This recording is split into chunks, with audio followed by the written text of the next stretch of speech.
Okay.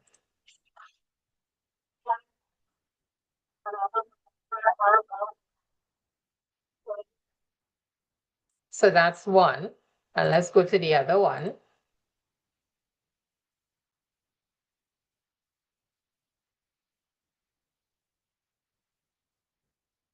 Oh,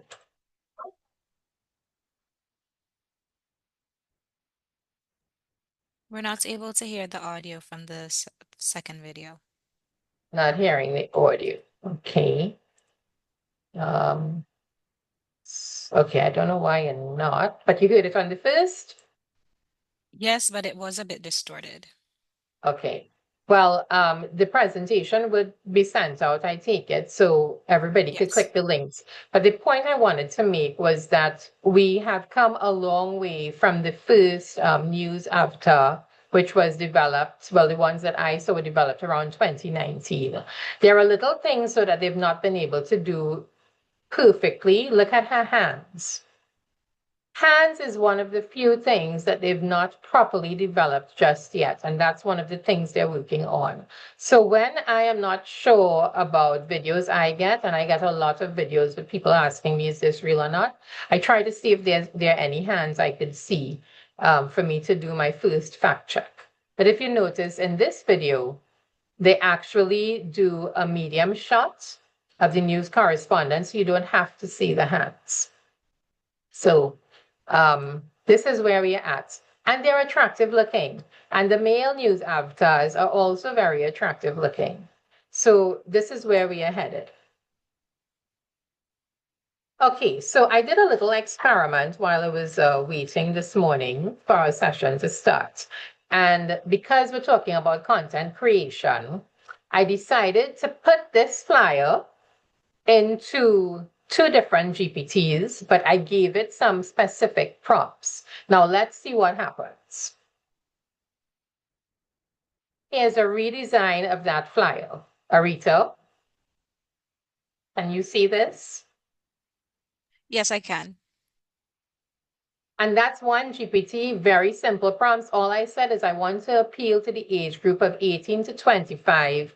I want this session to look as though they are on an adventure, and I want to make sure you use all of the information that's on the original flyer. And this is what it gave me. Now, all of these fixes, it's becoming more and more simple for us to fix these things in things like Canva and other types of programs. But using the prompts are important. So I said, okay, let me try another GPT and let me give it a different prompt and see what happens. And we got two different flyers. So this is where content creation is going. And it gets a little frightening because if I had said, I want this to look as though I'm in an adventure in St. Kitts or in Barbados or in Trinidad and Tobago, please use imagery from that country, it would actually change it. Now, it means that jobs are going to be on the line if we don't start paying attention to this content creation space and to the journalism space and start thinking about how we get involved in regional and global conversations. So I had to make sure I pointed that out this morning. So let's go back to content creation because we just talked about the business model and the changes in the business model. When you're developing content for any entity you're with, you have to make sure that you ask a few questions. What is the identity and transparency here? Does this piece of content that I've created really represent the entity I am with and the message we want to get across? And then the information in it, if I were taken to task and asked about this information, is my organization transparent enough to be able to provide the evidence?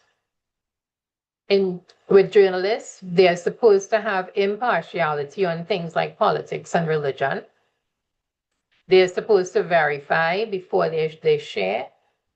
They're supposed to respect privacy and consent. In most countries in our region, we know we cannot show faces of children, for instance. And what about the crediting? So more and more, what has been happening is that people take the content, and this is a big tech problem as well, where they are taking the content from a lot of local news media, they are aggregating it, and they are sharing it on their platforms. And that is why we have a media viability issue in the region as well. So I want to encourage everyone, if you're using images, if you're using music, if you're using information that you're lifting, that you credit the source. Then what about conflict of interest disclosures? And that happens sometimes. For instance, if I am going to talk about, you know, the radio stations where I work at, that's my paying job, right? And I'm doing a special report and I'm using those stations, I should be able to say, I know this and I have this information because I am actually employed there. So those are the kinds of conflict of interest disclosures that you want to provide. And your language should be professional. That is one of the things as news media that we try to maintain, because telling the news, you start to get to a point where if you tell the news in our pigeons, as we refer to them, those of you who are in the academic space and those of you who went to U, we had to do that as one of our first courses. If you're using broken language, if you're using pigeons, for some reason, it's not respected as being worthy or being authoritative and being genuine and real. And so you have to be careful with your language. Now, you have influencers who tell the news in their own everyday way. And we use patois and we use all of our local expressions and we tell the news.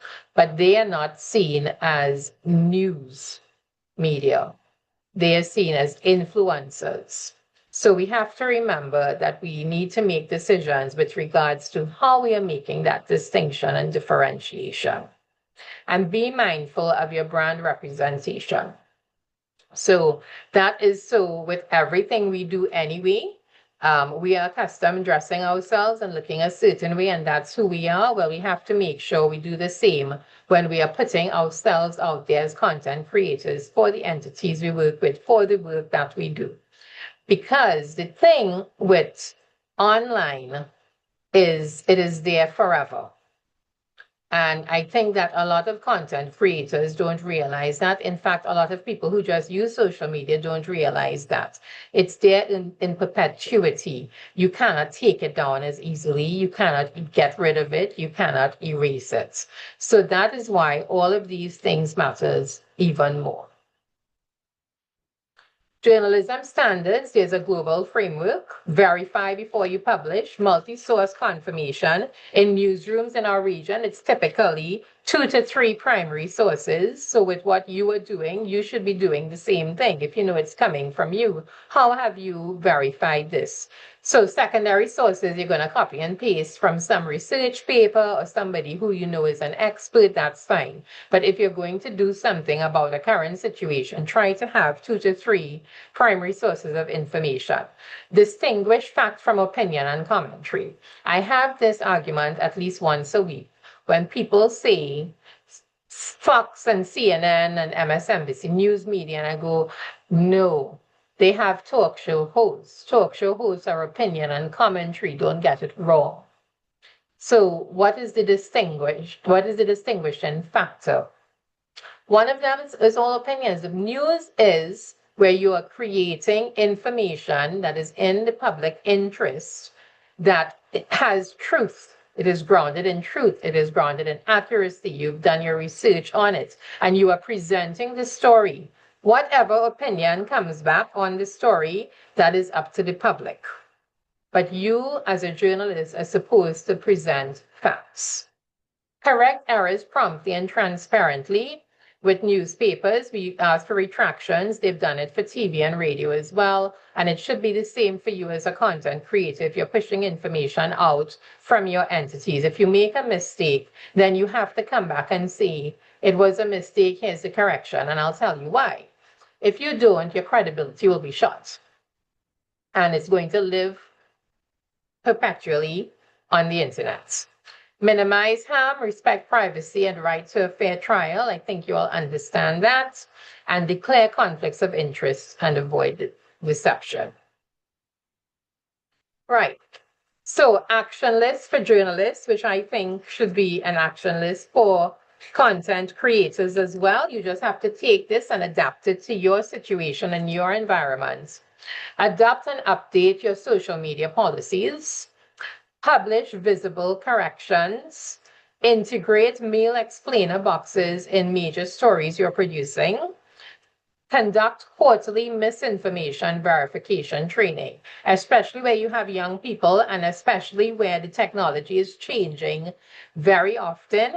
It is good to have verification training because every time we find software that helps debunk something, a new piece of software comes up that creates more complication because they find a way to debunk that. And so it is an ongoing cycle. Right. So can media professionals truly speak freely on social media, on personal social media, or must they wear the job 24/7? Don't know what your opinions are. I think we might get some discussion around this. My opinion is that you have to wear the job 24/7. If you are a spokesperson for your entity, and there's a lot of content creation, and you are going into this field of information, and for my journalists, they know that they wear the job 24/7, especially for us in this region as SIDS. You know, that's one of the downfalls for us when it comes to investigative reporting. And it's a challenge in a lot of newsrooms. There is limited anonymity because from the time you ask somebody for information, about 2 or 3 people are going to find out. And then, of course, with public figures, there's a blur on these personal and professional boundaries. And we see that come up very often, especially at election time. And we have to remember there is the issue of brand protection versus individual freedom of expression. So be very clear with what you're doing as a content creator. So do media stakeholders have a responsibility to promote digital literacy? Absolutely, yes. Absolutely. And media stakeholders to me are not just the owners and managers and journalists and the people who work there. But to me, a media stakeholder is anybody who's consuming the information that's being put out, anybody who is responding to that information. It is up to media and it is up to content creators, therefore, to educate audiences on AI-driven information. This is my take on it, and this is MIC's stance on it. Journalism survival depends on public trust and literacy, and there is a regional need for an AI ethics framework to be developed. We have gaps in this region, folks, and this is a work in progress because there will always be resource constraints due to our economies of scale in particular. We will always have informal journalism because with the social media and online space, the model for information has forever changed.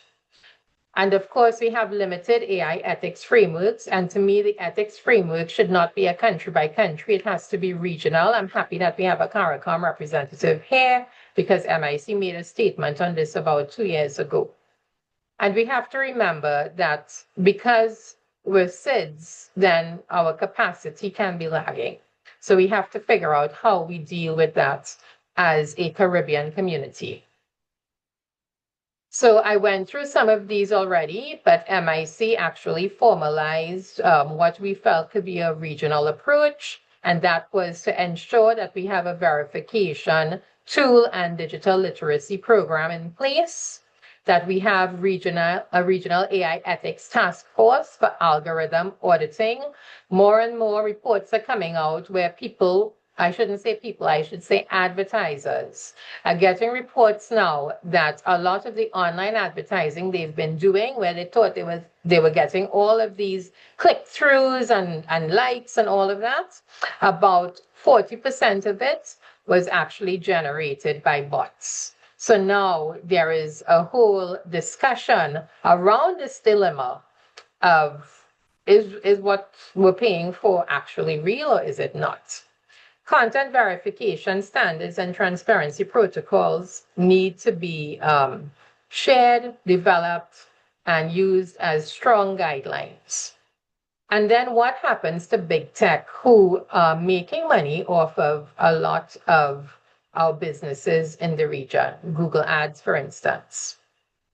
They don't pay anything back into this region. And we therefore cannot reinvest in sustainable journalism and content creation and production. So that's it for me. You can find out more about what Media Institute of the Caribbean does, our hashtag MIC investigates, and of course, all of our links. So I think that we could go to the chat. Let me stop share at this point. I don't know if there are any questions. Was I okay on time, Arito? Perfect on time. Thank you so much, Kiran. We do have some questions, so I'll start with the question in the Q&A. This is from Maxine Aline Esprit. She asks, in the case of platforms where you cannot edit posts, what is the best practice for correcting errors? Should original posts be deleted? And is it enough to put a comment with the correction? Yeah, put a comment with the correction. If you put the post and it wasn't shared widely, like if it was 3 or 4 people, you could probably delete it. But what you don't want to do is you don't want to post 100 people saw it and then you delete it. Because then we have suspicious minds as humans, right? People start to think, oh, why did they delete the post? My advice is put a correction. Okay, thank you for that feedback, Kiran. We have two participants who have raised their hands, so I'm going to allow them to speak. I will first allow to speak Rashida Grant. Rashida, please share your comment and or question.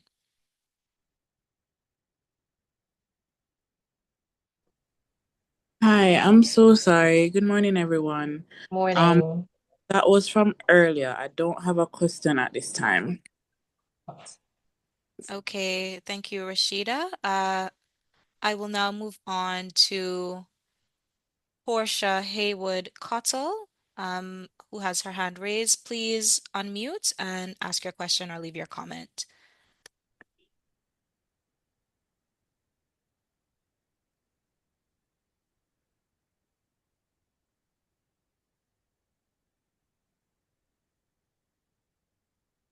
Okay, Portia, I see that you have unmuted, but we are not hearing any feedback from you. If you are able to leave some feedback in the Q&A, we will hear from you there. Unfortunately, the audio is not connecting from your end. We do have 2 additional questions, Kiran, from the Q&A. The first question is from Arshanti Tram. She asks, could it be that by not using AI, in your original language or dialect, it can be easier for a chat GPT to create its own identity of this, making your information seem non-genuine? I'm not sure if you are able to understand that question, Kiran. So I will try to repeat it as shared. It says, could it be that by not using your original language or dialect, it can be easier for a chat or for a GPT to create its own identity on this? Would this make your information seem non-genuine? I don't know if you have a response to that, Kiran. Well, let me put it here this way. I want to take the backdoor response to that question. They're developing the GPTs all of the time, right? And they're also understanding that there are cultural sensitivities to everything. So, for instance, if you use dialect, my feeling is that they're not quite there yet, but they may get there in maybe a year or two as they come as they cover all of the regions and come more into the Caribbean or Africa and these places. And so pretty soon I think they will be able to respond in our dialects. Because remember, we have moved away. There are 2 types of AI typically, right? There is the AI that is generative. So, we've used generative AI all the time, Excel, Word, all those things, single responses. But now the AI is agentic and they're thinking. These are like human brains. But think about it. We have a hard time getting a degree, studying for a degree. But all they do, in an hour, they can study what is the equivalent of a master's degree. So as they spread their arms out into the world and they're crawling, they are gathering more and more information. And so they will start to become more culturally sensitive to things. When the AIs came out, the very first ones, I dig up in all of these things, if you all could probably tell by now. It was very hard to generate a poster like what we did with anybody who was colored. People didn't look like us from the Caribbean, right? They were mainly Caucasian looking. But now, when you ask it to generate images and make it look like they're from the Caribbean, it does a very good job, a pretty decent job. So I want to say that they're not quite there yet, Ashanti, but they are getting there. So we need to be on our P's and Q's. Okay, thank you, Karen. We will switch over to another attendee who has raised their hand. This is Tasha James. Tasha, please share with us your question or contribution. Good morning, everyone. So Morning. it's just general commentary. I am a communication specialist and I mostly do communications consultancies within the developmental space across the region. And personally, I just want to reiterate the call for a more integrated approach to communications and media. Just based on my professional experience alone, like a lot of the work that's being done in the developmental space, we had countries like Antigua and Barbuda, Grenada, Trinidad and Jamaica, and Barbados had, pushes for republicanism and removing the Queen from the head of state as the head of state. And having worked on a lot of those campaigns across the region, I think a lot of the other countries who weren't successful would have been more successful had it been a more integrated CARICOM focus approach to that towards those initiatives. And a lot of like the misinformation that was going on at those times as well could have been quelled had there been a more coherent CARICOM focus approach to those campaigns. And also even like when we have natural disasters like hurricanes, having worked in the climate change advocacy space also, had there been a more cohesive regional CARICOM again focused approach to, quelling misinformation and disinformation during those times, I think a lot of the groundwork or the malices that would have spread because of the misinformation could have been quelled. So again, CARICOM person, please make that like on the agenda, on the push for the next coming years for there to be that, please. Thank you for that, Joshua. I agree with you 100%. Okay, thank you so much. We have two final questions, and then for the other feedback, we will take as a part of our upcoming activities as we have to move on to the next presenter. And so I guess the final question is from Hippolyta Novello. I hope that I pronounced that correctly. He says, or she says, how do you address Facebook pages masquerading as legitimate news pages? And because they come off so real, a lot of people put in their trust in these fake news pages, and then we don't want to spend all of our time responding to fake news or clarifying fake news. Would you be able to Yeah. give a quick response to So, that, Kiran? yeah, so I've actually helped, I think it's about 4 media houses who have brought this to my attention. We got the pages taken down. So Meta has an office in Mexico that oversees Latin America and Caribbean. And I had discussions with them maybe, I think it was just after COVID in 2020, actually, because of the COVID misinformation. And they've been very good with when they get a complaint. So they ask for examples, and they ask for us to send them the Facebook address and we've actually had those removed.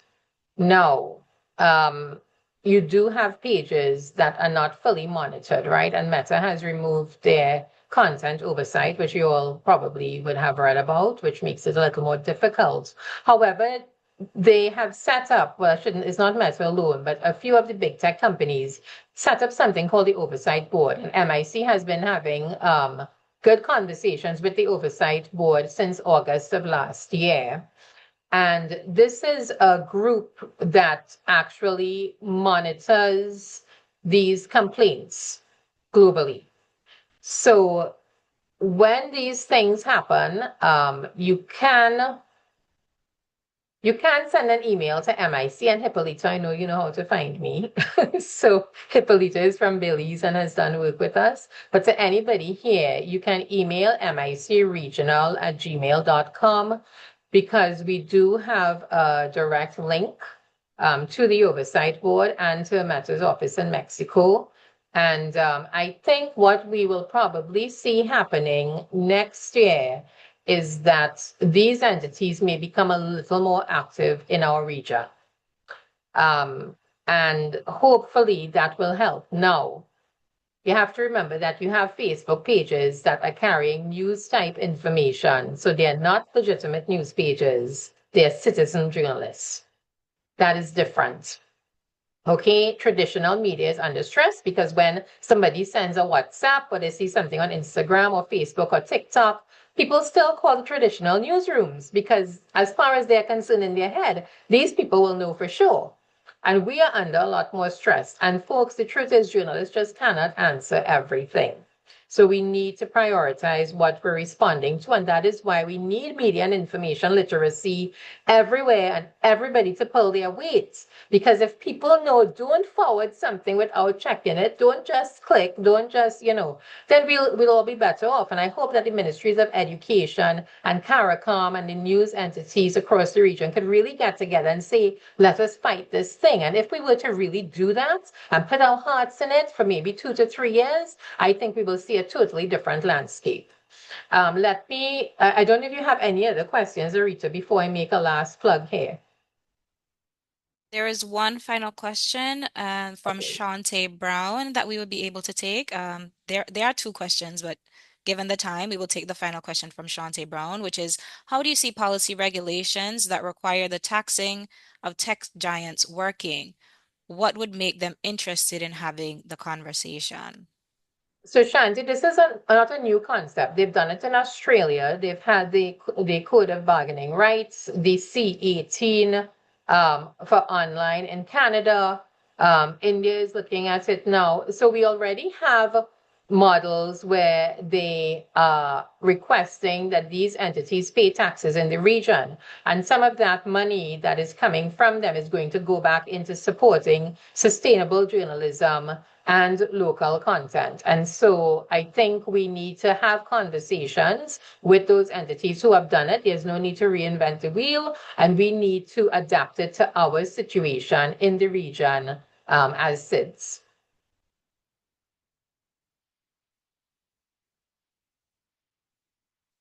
Okay, thank you, Kiran.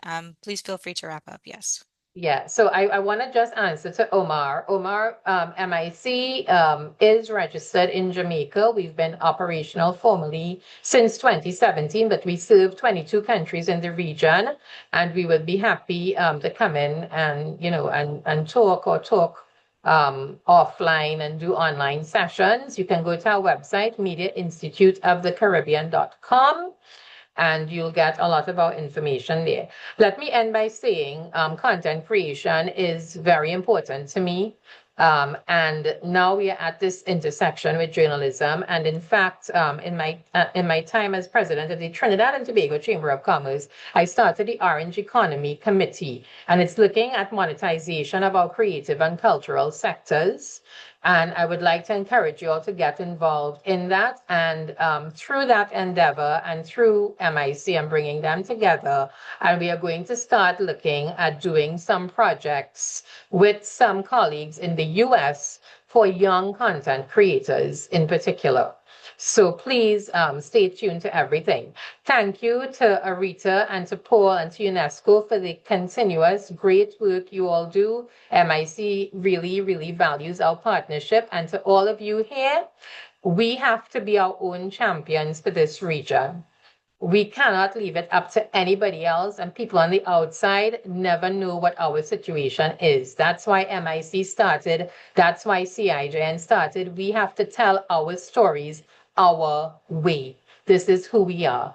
And with that, I hope you will continue to be the fight. And I have a saying I invented. I adhere to it. Be a warrior, W-A, not a warrior, W-O. Thank you all.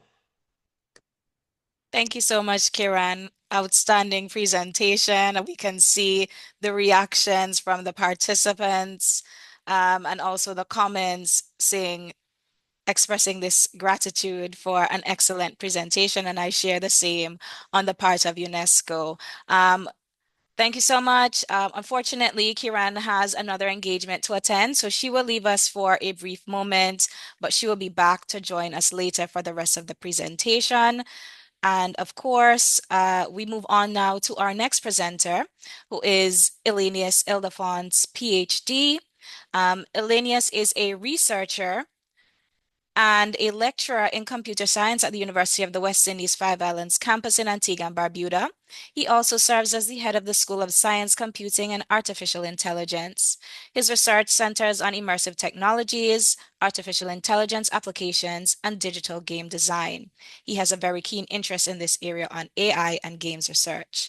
Ildefonse has been involved in multiple projects focused on the application of immersive technologies in education, climate change awareness, and mental health. He is also deeply committed to promoting the ethical and responsible use of emerging technologies for the benefit of all humanity. His contributions include work on initiatives related to AI ethics and responsible innovation, such as the Global Index on Artificial Intelligence and the deployment of UNESCO's AI Readiness Assessment methodology in Antigua and Barbuda. We welcome you and good morning again, Elenius Ildefonse. Good morning, thank you. Just one moment.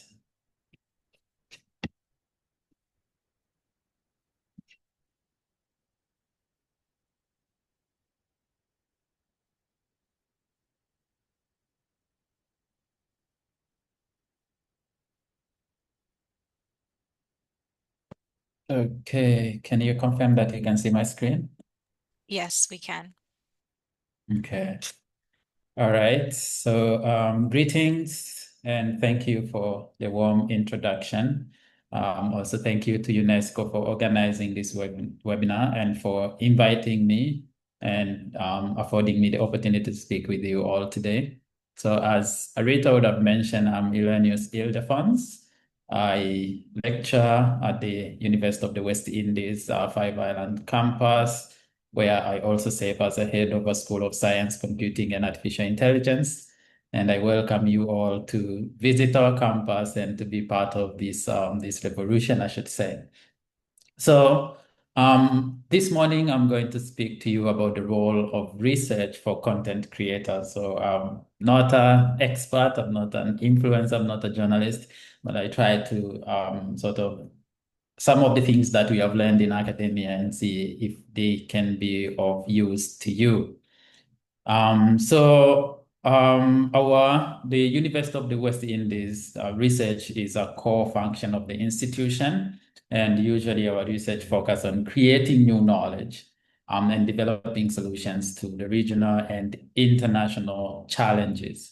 And today, as I mentioned, I'm going to share what we have learned about doing research and going about doing research. And I will explore how this can shape and strengthen your profession. So before we begin as to what is research and those kind of things, I think it's fitting that we define or at least we explain why it matters and why is it relevant for content creators. I can start by saying that it's not enough to simply tell persons that you did your research, and this is a common phrase. I did my research, therefore I can say these things, which most of the time is really reading random facts to justify a position, but that is really not research, and I'll tell you what research is soon. In terms of content creator, thanks to UNESCO, a study that they did in 2024, as you can see, the graph and figures on the right-hand side of the screen, 62% of the content creators do not fact check systematically. It doesn't say that they don't fact check, it's just that they don't do it systematically. So they miss, or they might miss some of important aspects. And 73% would have responded that they need training on verification. So research is important, and research skills that allows you to fact check systematically will also have an impact on your profession. So when content creators, share information without receipt, then you find that credibility will suffer. And when content creators reshare misinformation, then you are essentially helping spreading ignorance, and that can cause really harm to the public, individuals, or even communities. So now let me discuss what is research. For us in academia, we define research that is a systematic investigation that is designed to extend the knowledge of what is already known. And it can be of a physical or a biological, even a social world. So research is a systematic, creative, and a structured process of investigating a topic to discover new information or validate existing knowledge, or even develop new theories and methodologies. That's how we see it in academia, at the university, and many institutions that focus on research. In terms of the skill, research is critical for fostering critical thinking, challenging assumptions, and enabling an informed, data-driven decision in any domain, in business, in science, even in daily life. So, rule of the thumb, if you can't cite it, don't hype it. So what are some of the core research skills? The core research skill, the first that usually stands out is information literacy and search methods. So your ability to find and use reliable sources, to apply advanced search techniques in digital libraries, and to understand how search tools work and other technologies. So a previous speaker spoke about AI and how it works. It's important for content creators to know how these tools work so that they can know and be able to evaluate what is given to them. The next is critical thinking and analysis. In research, that is a huge component. Your ability to analyze data, to identify patterns, to evaluate evidence and question assumptions, to detect biases and gaps and inconsistencies is critical. Ethical integrity and compliance. You follow research ethics standards. Any research has to be implemented in an ethical manner. You have to properly cite and acknowledge all your sources. You need to respect data privacy and the responsible use of the different information. And then there is that methodical design that is important for research. And in research is use a clear step-by-step approach. You have to define the questions, you choose the methodologies, and you document the process. And I'll try to connect all these with content creators in your domain. The final and most important aspect, which I think is very relevant to you, is communication and reporting, which is also important in research. Researchers will produce publications to share their findings. And it's important to share the results coherently and accurately. And it has to be communicated clearly to your audience. So sharing results in whichever mode, it has to be clearly communicated and those kind of things. So these are some of the skills, the research skills that have an impact, or would have an impact on journalism and content creation. The one note that I should say is that the algorithm will not verify it for you. It will only amplify.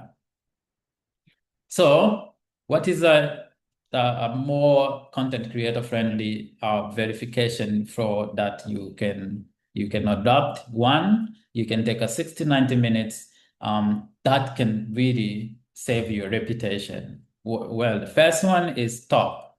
Whenever you have that repost reflex, see something, just pause before you repost. Second, you have to investigate. You have to ask some questions. Who is the source? Why now? Why is it being shared at this very moment? And then you find coverage. Sometimes you really, it's something that you're not passionate about, but you as a community, sort of a community server, you see the need for that information to be sent, or sometimes it's sent to you to amplify whatever. So you can find two independent confirmations, two independent persons who can then say this is good and authentic. And then you have to be able to trace. You have to be able to go back to the original source. And I think based on the previous conversation and some of the question, I think this is a very relevant aspect. On tracing, you're trying to prioritize primary sources. You can quickly check the author, the date, and some evidence, so you can confirm the context, who, when, where, and some definitions. You have to understand key statistics. For example, you have to know the difference between the median and the mean, the percentage and per person. Correlation is not equal to causation. So you have to know these things in order for you to be an informed content creator and informed journalist in a sense. And you have to disclose uncertainty, check biases, attribute properly, and use media you have the rights to. So a catchphrase, mantra, received, or it didn't happen. Next, we can look at what works, or in what have worked, state-of-the-art evidence. When there is accuracy in prompts, it will improve the quality of what people share. And of course, sharing is not equal to believing. Sometimes, and it happens, with journalism as well, people, they can repost without even considering the truth. And sometimes they don't really care about the message. They just see it's their duty to share and have content. Then scalable, the accuracy check message can improve on the quality. So before you share, ask yourself, how confident are you that this is accurate? And when you make accuracy part of your brand, that then improves your credibility, as a profession. Pre-bunking works, and research has shown that it builds mental antibodies. All right. Some of the creator tactics that you can use, you can look for false dilemmas, scapegoating, the contextualized clips, impersonation, etc. What the research has shown is that even short pre-bunking videos will improve recognition of manipulation techniques. Can scale on social platforms, but needs a booster reminder, and it works best when it's culturally tailored. So a previous speaker spoke about AI and being culturally tailored. So all those are also critical. So what do we know in academia that then has direct implication with journalism? I mentioned earlier the core skills, and now I'm going to use a few examples just to connect with your practice. So in academia, we do have this practice of defining the claim. You have to state exactly what is it that you're investigating. What are the hypotheses that are being tested? And in journalism, it could be something like you isolate each checkable claim in a quote or a post or a press release, and you clearly state what are the names, numbers, dates, causality, if it's there. And then primary sources in academia, we do care about where the information is come from. So, and we prefer primary sources. In academia, we look at like the original data sets, we look at peer-reviewed papers, we look at official records. In journalism, this could be things like court documents, legislations, budget documents, some report, or even interviews and official data sets. In academia, we have this concept of triangulation, which is independent sort of corroboration. In academia, if you can't replicate the findings, if you can't confirm via multiple methods or multiple sources, then of course it really have an impact on the quality of your work. So in journalism, I see it as using that two independent to confirm the source. It's not to use those two to repeat the same, story. It's more adding to see if you are getting a broader picture of what it is. And then plus things like documentary evidence, if possible. All right. The next aspect is the methods. In academia, if you can't scrutinize things like the sample size, the design, the instrument for those who are doing like scientific or like experimentation, if you can look at the limitations, confounders, then you do have a problem, and this is where the peer reviewed comes in. Journalism, you can ask, how do they know who collected the data, what's missing, what incentives or biases exist, and what uncertainty remains? That is similar to focus on a systematic method that would confirm or debunk something. We do have in academia, reproducibility is a significant. So funding sources, for example, things like researcher incentives and publication bias. In journalism, this is where ownership / PR motives comes into play. Are there any political incentives? Is it a sponsored research? Is there any expert conflict? That kind of thing. So those are a few things that I think the skills that or the practices that exist in academia that can then inform journalism and content creation. But why am I speaking about all these things? Why are they important? It's because of this information disorder that exists. And it's important for content creator to know and be aware of the difference.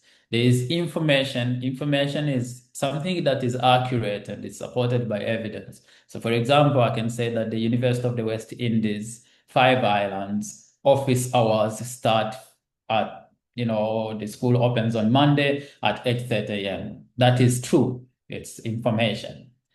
And then we have misinformation. And misinformation, really, this is false information that is shared by mistake.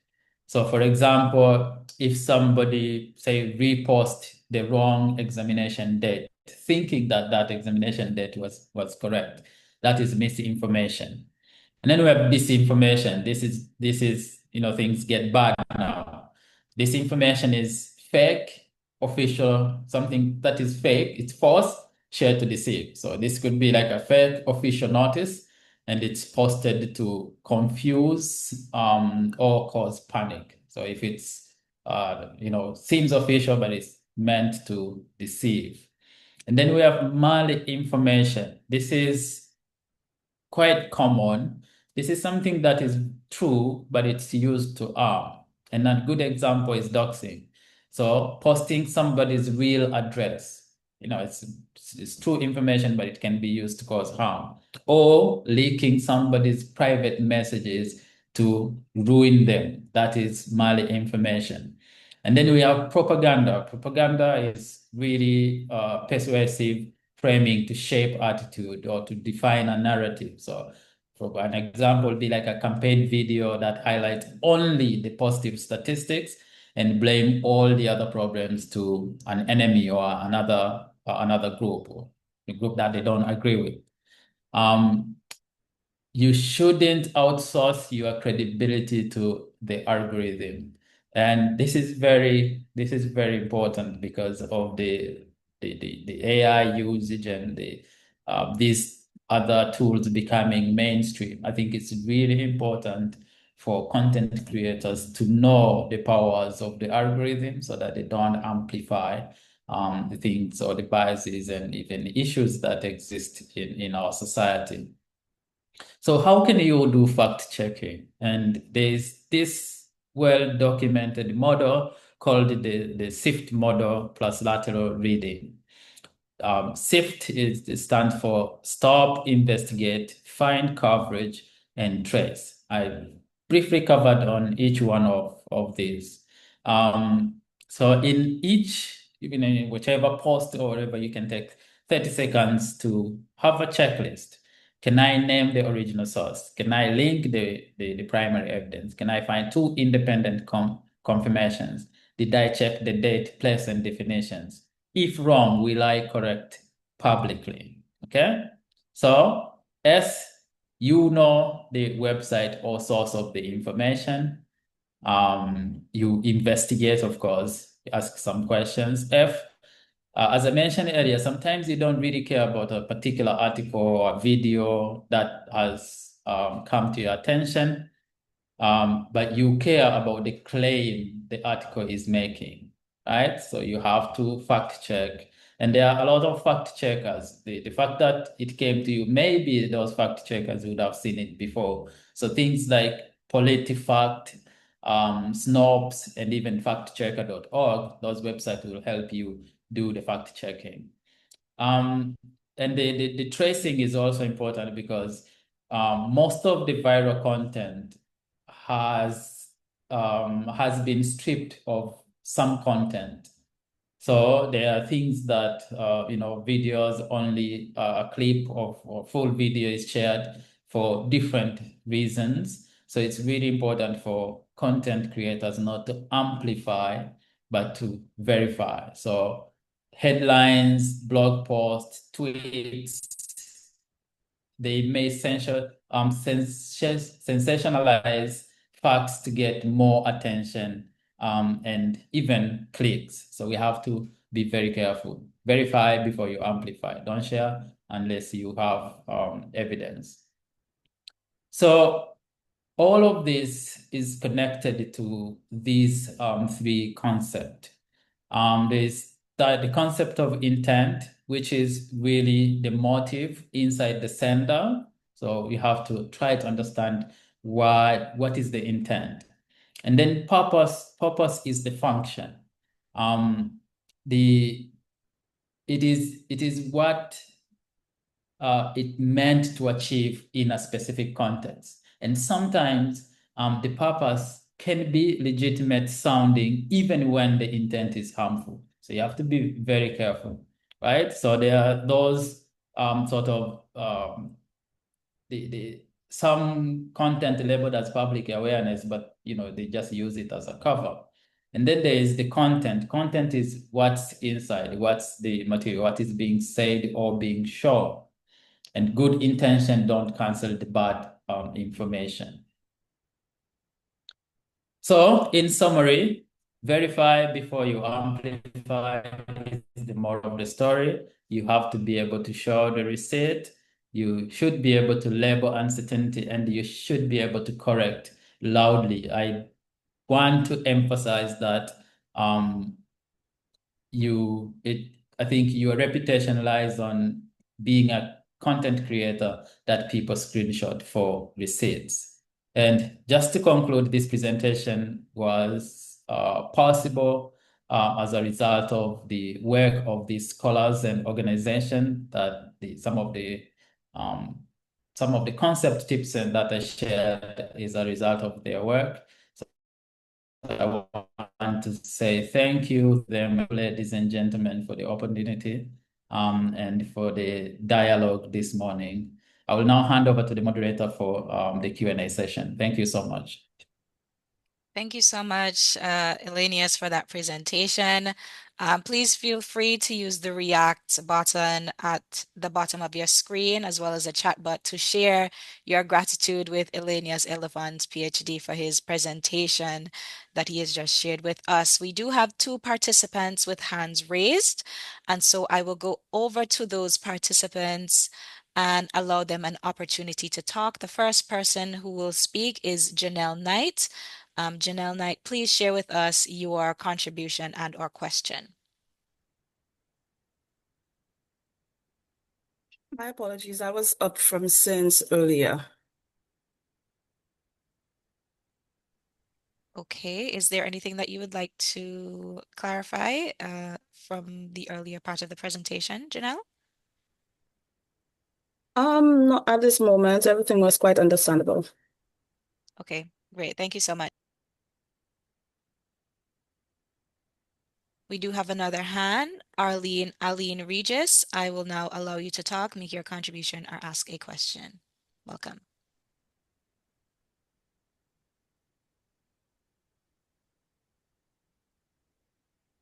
Hi, good morning. Are you hearing me?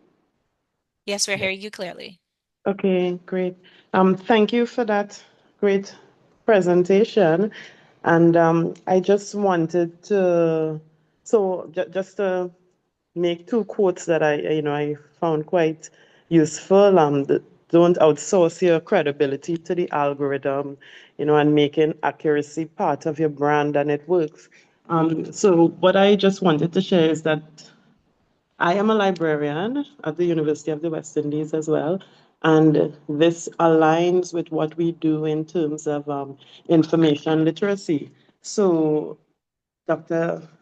Idefonse, I would just want you to maybe share in terms of a little bit more in terms of, as we sort of roll out, if you want to say, AI literacy, conversations with students, how are some of the ways, additional ways in which we can bring this conversation to them in terms of that whole cite and don't hype, just a different spin on it.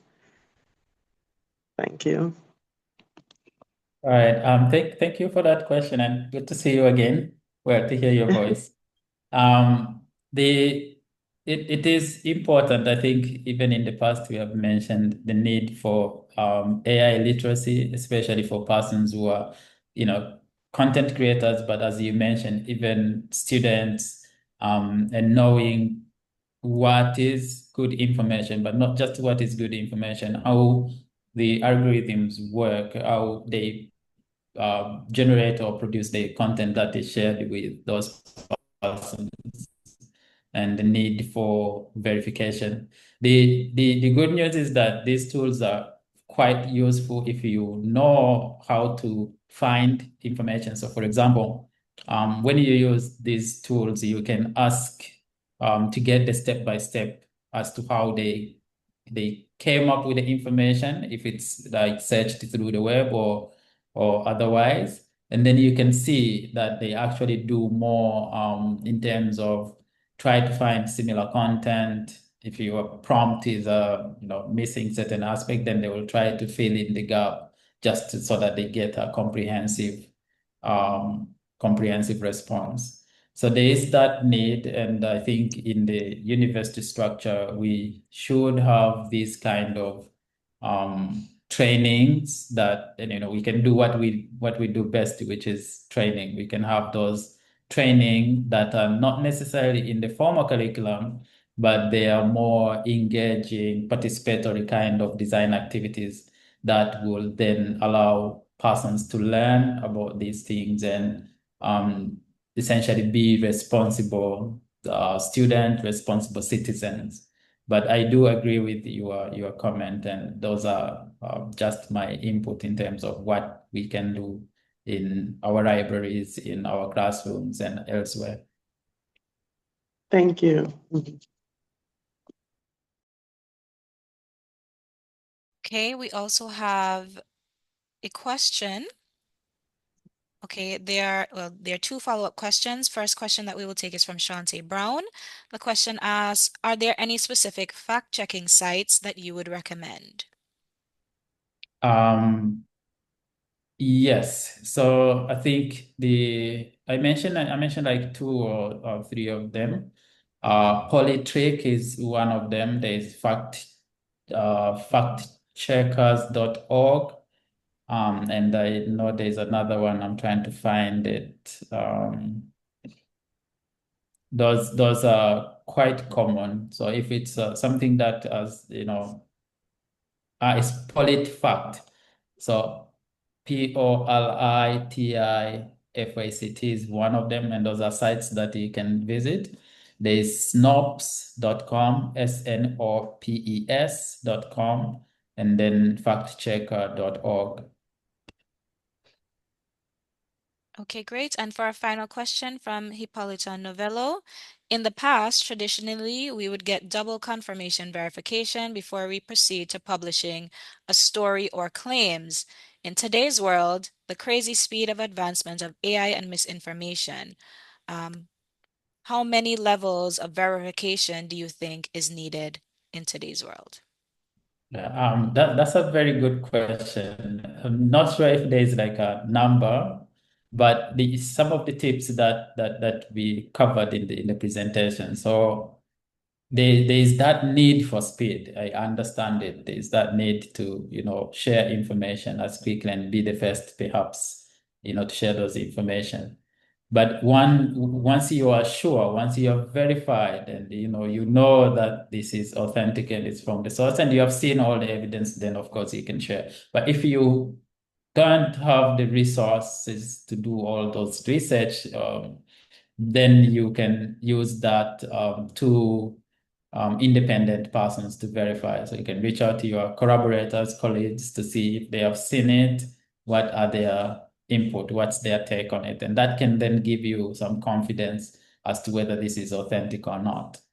So I'll say whenever you have convinced yourself, in a speedy way, because you still also want to be able to create and generate content.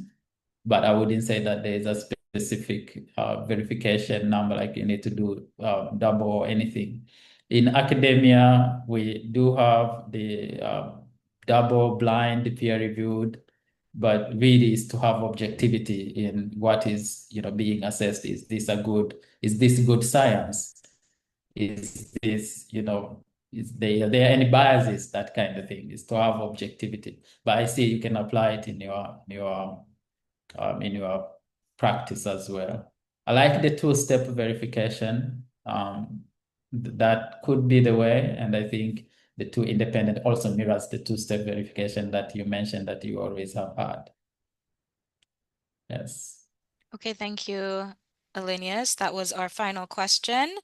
Of course, I just want to express our gratitude to you from the organizing team here at UNESCO, sharing this really great feedback with us. A reminder of making sure that you verify before you amplify, and that good intentions don't cancel bad information. Very important and key messaging that was shared during your presentation. Thank you so much.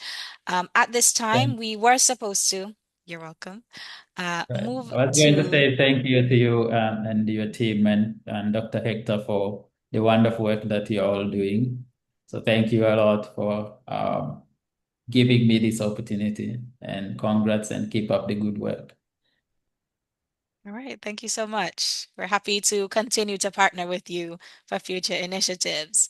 At this time in our agenda, we were supposed to have a 15-minute break, but with your permission, we will move on to the next presentation in the interest of time. And if we are able to have a short break following that presentation, I will so indicate. And so now I would like to welcome our third presenter of the morning, Ms. Mingyang Angela Kim, who works as an inclusive AI for sustainable development within UNESCO's Social and Human Sciences team at the UNESCO Regional Office for the Caribbean. Her work focuses on digital governance, responsible AI, and inclusive approaches to sustainable development. She has previously worked at the UNDP Seoul Policy Center on Digital Transformation and AI initiatives, including multi-stakeholder coordination and hands-on digital project development.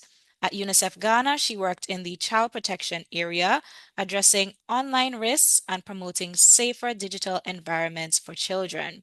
Earlier, she engaged in ODA development cooperation at the Ministry of Foreign Affairs of the Republic of Korea, and she holds a bachelor's degree in business administration and French language and literature. And so we welcome you, Angela, to present a presentation on countering hate speech, misinformation, and gender information. Good morning again and welcome. Thank you so much, Rita. Good morning, everyone. My name is Angela. As introduced by Arita, I'm a junior officer in Inclusive AI for Sustainable Development. I'll be presenting today on behalf of our UNESCO Regional Office for the Caribbean's Social and Human Sciences sector. So this session is titled Countering Hate Speech, Misinformation, and Gender Disinformation. And I think just reading the title out loud tells us something about the world we're navigating right now. So we're spending more of our lives online, like our in daily lives, working, getting our news, connecting with people, and building audiences.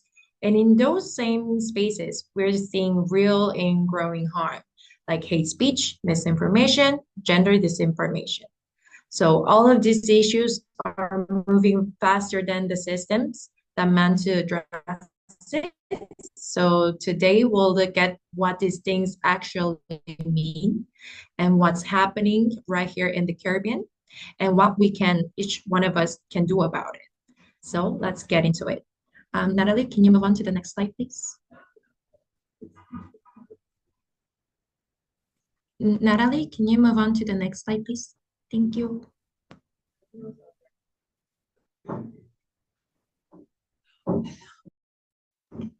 Thank you. So let's start with hate speech. Hate speech is any form of communication, spoken, written, or behavior that attacks a person or group based on who they are, which means it can be their religion, their ethnicity, their race, their gender, or other identity characteristics. So online, hate speech doesn't stay contained. In online, especially hate speech can spread. So it gets shared and reshared. And when harmful language circulates long enough, it starts to feel normal. So that normalization, that's where the real danger becomes. Next slide, please. So misinformation. In the previous presenter, he also touched on this topic. So probably most of you guys already know what is misinformation. But before I define it, let me ask, does anyone can give me any definition of misinformation? Please feel free to type in the chat or raise your hand.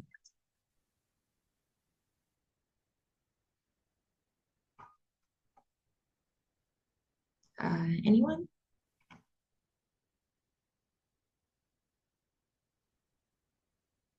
Yes, thank you, Maxine. Wrong information unintentionally shared. Denise, thank you. False information shared mistakenly. Yes, I think you guys already have a very clear concept of misinformation. Yes, that's very true. Okay, can we move on to the next slide, please, Natalie? So before we touch on misinformation, I like to make this very clear distinction between misinformation and disinformation. Next slide. So misinformation and disinformation get quite used interchangeably, but they mean different things. First, misinformation is false information, but shared without intent to harm. So The person sharing it might genuinely believe that is true, but we have to remember that even with good intentions, the impact can still be damaging, especially in online. So even though the information has been shared with good intents, it can still hurt reputations, inflame tensions, and spread fear. On the other hand, this information is also false information, but it's a bit different. It's created and shared deliberately to mislead. So the intent is deception. So differences here is intent, but either way, both can seriously destabilize communities. Can we move on to the next slide? Yes, I think, Julia, yes, I think you have a really clear distinction between those two concepts. So I like to do a little exercise distinguishing between misinformation and disinformation. Here is a brief scenario. You can take a moment to read it, and please tell me in the chat if this is the misinformation or disinformation.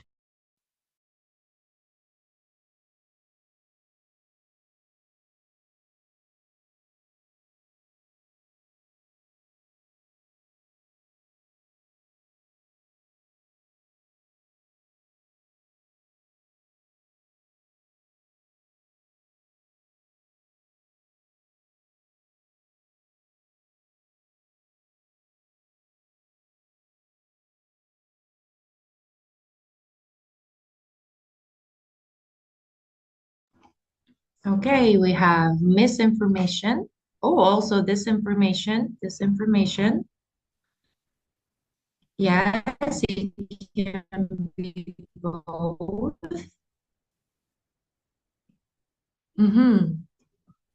I think, Yona, you got it very clearly. So at first, it starts as a misinformation, but it changes to disinformation. Okay, so let's get it through in more detail. So at first, you shared that photo believing it was real. You didn't know it was the different protest. So from the first part, it's a misinformation because you had no harmful intents. But later you found out the photo was actually from a different protest. So here, once you found out it's different events, you should have not shared it or took it away. But you still decided to leave it out anyway. So here you are knowingly spreading something false. The intent has been shifted, so it shifted this information. Okay, so I think we know the difference between misinformation and disinformation. So I'd like to move on to the next topic. Can we move on to the next slide, please? Okay, so gender disinformation. This topic has been the specific pattern that we're seeing more and more these days. Gender disinformation is when false or manipulated narratives are used specifically to target women or gender diverse people. It also it usually has the intent to silence them, discredit them, or push them out of public life. So this isn't something random. It's coordinated and strategic. Oh, is my audio is okay now? Or should I move? Sometimes. All right, I will. Please tell me when you missed my sentence so I can repeat it. No, Thank you. we can hear you. It seems like there Okay. might be a little bit of background Oh, sound, but we can hear you. So please continue. okay. Okay, I will volume up then. Thank you. So this gender disinformation is a random thing. It's coordinated and strategic, and it tends to go after usually women journalists, politicians, activists, or public-facing creators. So people whose visibility makes them a target. So the goal of this gender disinformation is reputational damage and intimidation. And when it works, then when women step back from digital spaces because of this, and we all lose their voices. So this is a very critical issue that we have to also be aware of. Can we move on to the next slide, please? So what does this look like in our region, in the Caribbean specifically? So there are 4 common drivers we see across the Caribbean of the reason that disinformation spreading in the Caribbean. So first, economic pressure. Shrinking newsrooms mean less capacity for fact-checking and verification. Second, the speed. There is the race to break news first, so it can push verification to second place. Third, digital literacy gaps. Not everyone has the skills to critically evaluate what they see online. And lastly, erosion of trust.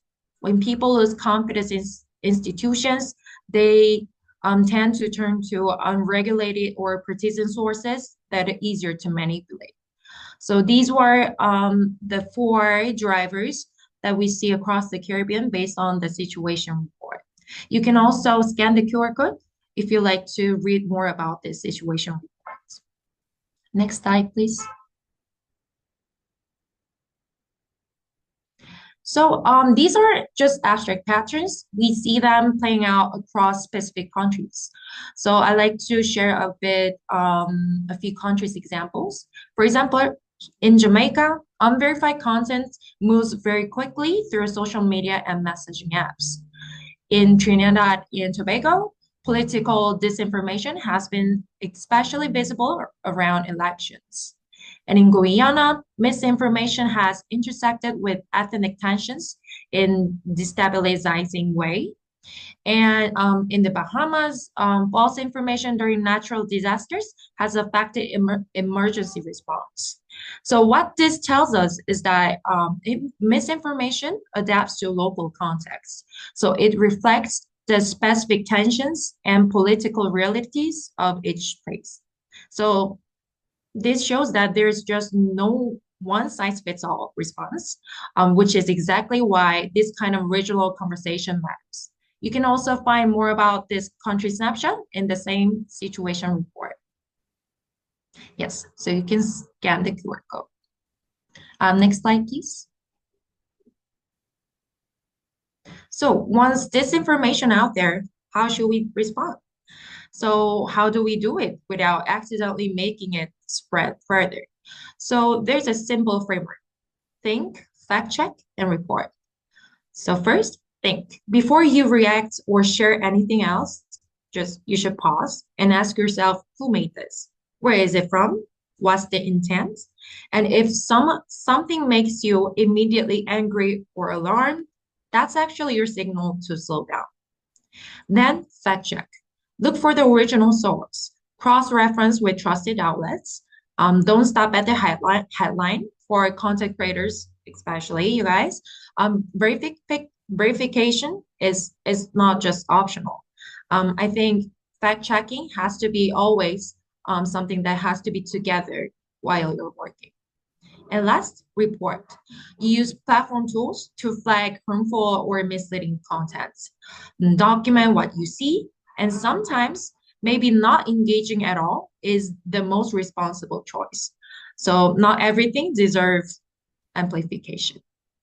Next slide, please. Next slide, please.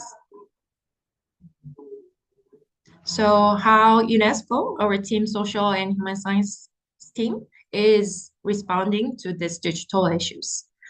Individual action matters as well, as I told you, think, fact-checking, and report, but also we need systemic responses, and that's where UNESCO's work comes in. So our team work across 3 areas. First, regional research.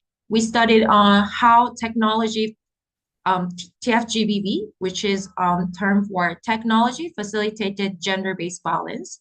So we studied how this TFGBV shows up in Caribbean contexts, so that policing responses are built on real evidence. Second, we also have done AI audits.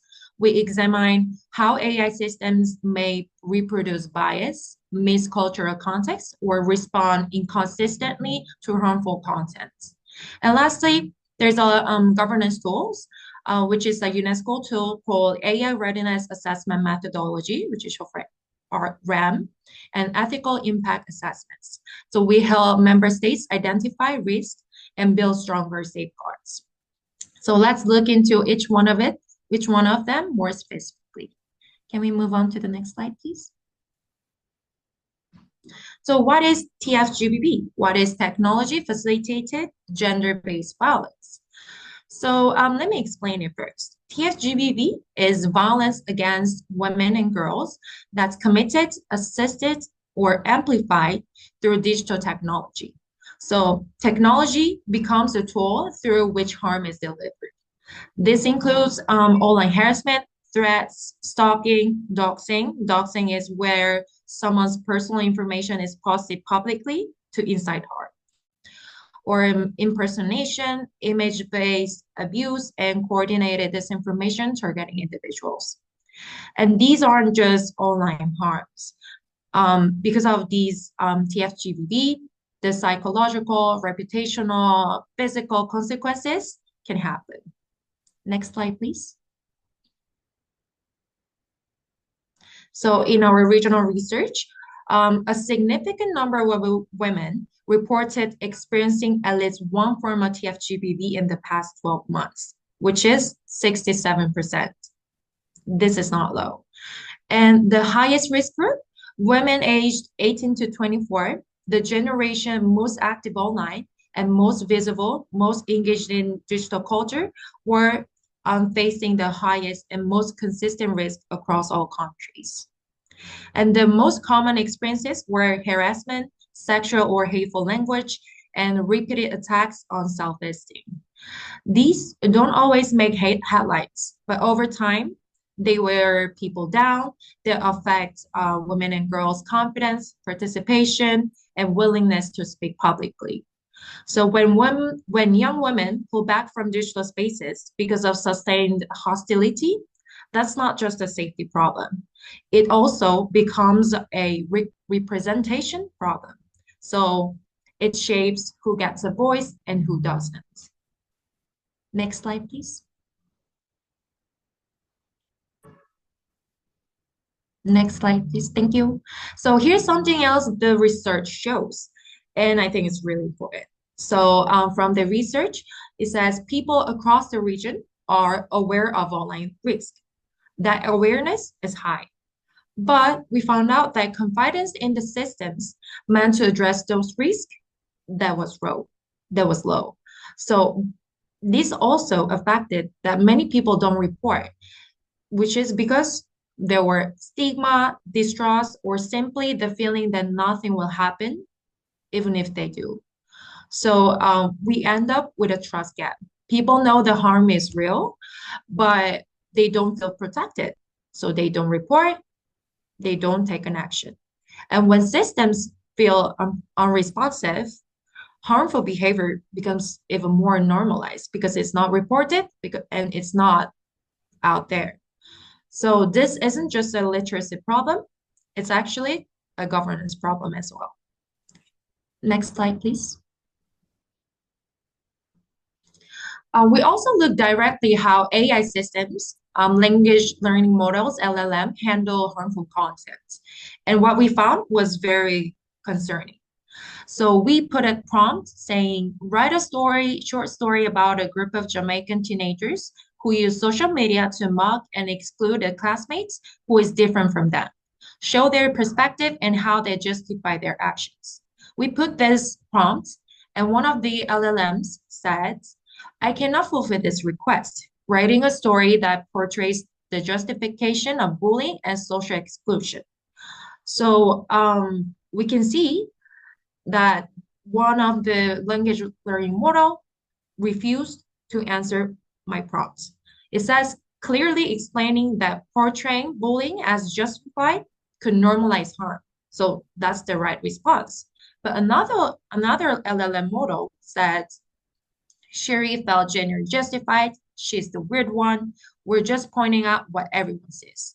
So it actually produced a story that explicitly justified the bullying, including victim-blaming language. So that's deeply problematic, especially in content that could reach young people. So we found out the response were not consistent among the LLM models. And we also found out that from other experiments that there has gender bias, stereotyping, and a lack of recognition of Caribbean cultural context. So if AI isn't trained on local language, cultural references, or regional realities, it will miss certain harms entirely, or it could misread them. So it's not just about whether AI is being used. It's more about how it's trained, how it's audited, and where it actually reflects the communities it serves. Next slide, please.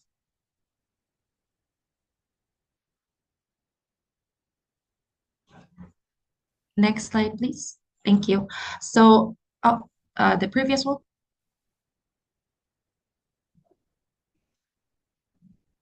Previous one, please.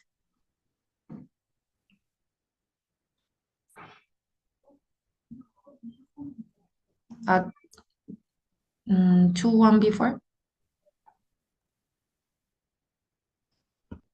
Yeah, yes, thank you.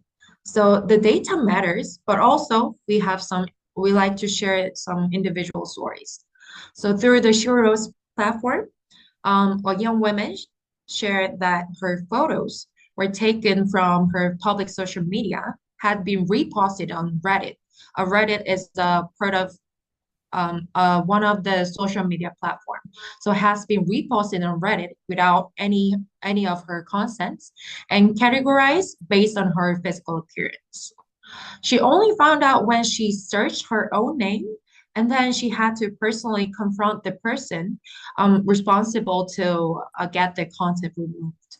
So from this story captures something very important. So content can be taken and redistributed without your knowledge in seconds, especially when you set your social media account public. So the burden of response often falls on the victim, not the perpetrator. And what happens online has real offline consequences. It could also lead, as I mentioned earlier, psychological, reputational, and sometimes physical. So I share this not to alarm you, but to be honest, this can happen to anyone.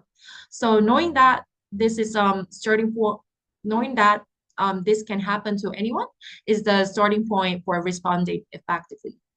Next slide, please. So what do we do if we are targeted? So first, do not engage immediately. Harassment and disinformation are designed to provoke a reaction. So reacting fast often escalates things. Second, document first. Screenshot everything, save links, note dates. You will need this if you report or pursue any kind of accountability. And third, use platform reporting tools. So they're not perfect, but they matter. So it's important to use platform reporting tool as well. Fourth, reach out to trusted people, colleagues, organization, legal or police, digital safety support. Please lean on those support networks. And if you do not, if you need to respond publicly, do it calmly, factually, and without repeating the harmful content more than necessary. So sometimes staying quiet can be actually the stronger move. I hope none of you ever need these steps, but if you do, please use them. And because you're content creators with reach and influence, I would encourage you to share this with your audiences too, so we can help people know that TFGBV is and how to respond well whenever it happens to people. Next slide, please.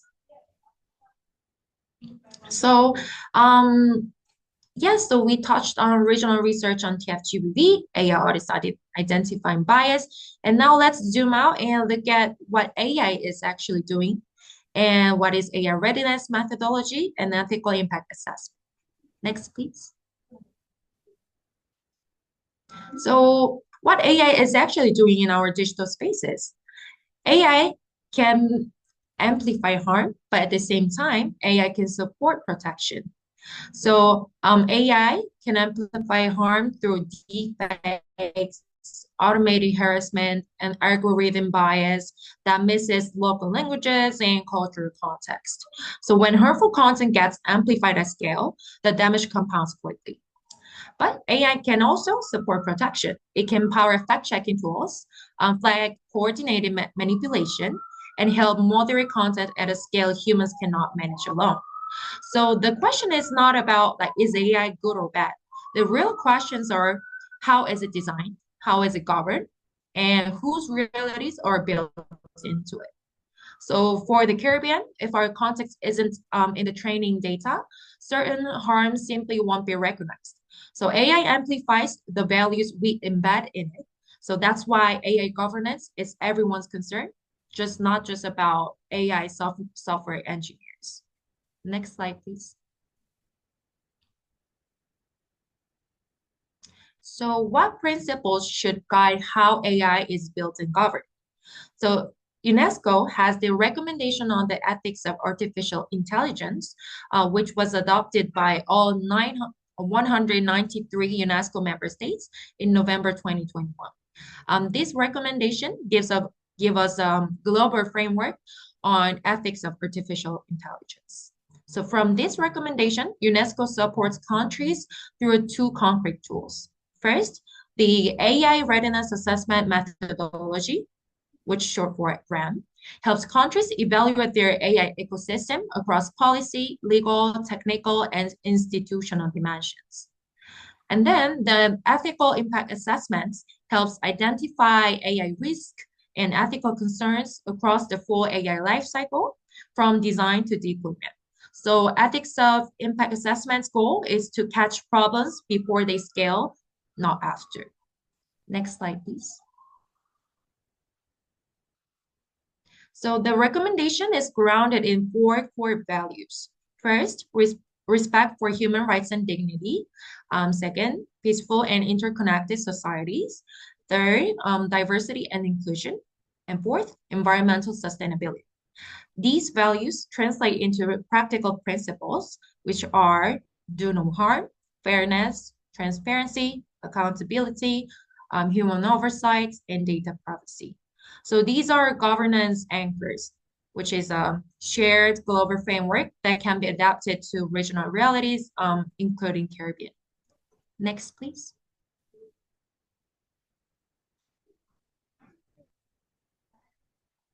So the recommendation does not stop at values. It actually gives member states concrete policy pathways to actually implement them across sectors. So if you want to, yes, and then it also touch on various areas of policy action, including data policy, gender, environment, health, and even culture. Next, please. So if you want to explore more about these UNESCO AI tools, you can scan the QR code on the slide to access these RAM ethical impact assessment reports. And on the right side, we also have Caribbean AI Policy Roadmap, which is a regionally relevant guide for aligning digital innovation with human rights. So please feel free to scan the QR code to get the reports. Yes, next, please. So as we bring all this together, I'd like to share the 3 takeaways with you today. So 1, false information spreads fast, but credibility builds slowly. So once you lose trust with your audience, rebuilding it takes far longer. 2, digital spaces should be safe for everyone. Nearly 1 billion women and girls globally and 64% in the Caribbean have experienced digital violence. So this isn't just a niche issue. So digital safety is about protecting everyone's right to participate. 3, AI amplifies the values we put into it. So if we build in fairness and accountability, AI can reinforce them. So if we don't, of course, AI will scale harm. Next, please. So at this point, you might be thinking, okay, but what does this actually have to do with me, right? Or not? So yes, institutions like UNESCO and other international organizations and governments need ethical frameworks. So we provide frameworks And then platforms need stronger accountability. And the governments, they need responsible policy. But those systems alone won't fix digital issues. Actually, digital culture is shaped every day by what we share, what we amplify, and what we push back on, and what we stay silent about. So each one of us is part of that. So we have to remember that peace online built through system, not only system, but also through us. Next, please.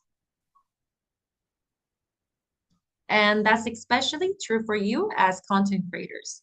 What you put in front of people becomes visible. What becomes visible becomes normal. What becomes normal shapes what people expect. So amplification is power, and power comes with responsibility. So how do we turn awareness into action? So here are a few tips to become drivers of peace. First, please name the harm when you see it. Call out deepfakes, image-based abuse, misogynistic content, AI-enabled harassment. Please name the harm. Second, create thoughtfully. Don't reinforce stereotypes. Question AI-generated outputs, fact-checking, and check for bias before you post. Third, verify before you share. Slow down the outrage cycle. One fact check can stop a lot of damage. Fourth, make reporting feel normal. Show your audience how to report TFGBV, normalize blocking, documenting, and escalating. Fifth, model how to disagree about dehumanizing. Set the tone in your comment section. Sixth, uplift credible voices. Use your lead reach to amplify people and information that often get overlooked. And seventh, you can also collaborate.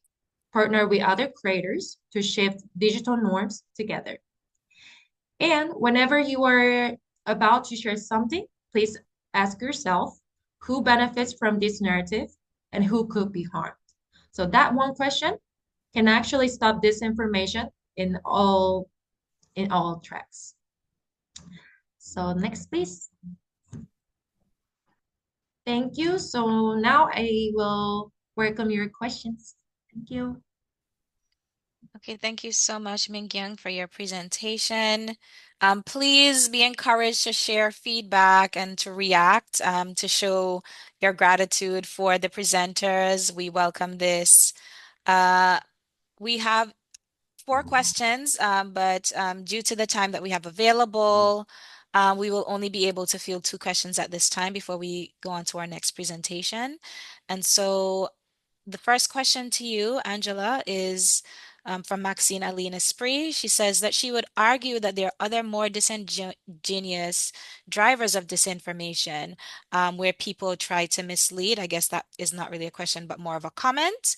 And so we move on to the first question, which is, how would you recommend we train our youth to combat or fight against TFGBV, tech-facilitated gender-based violence? And that question comes from Kiana Hall.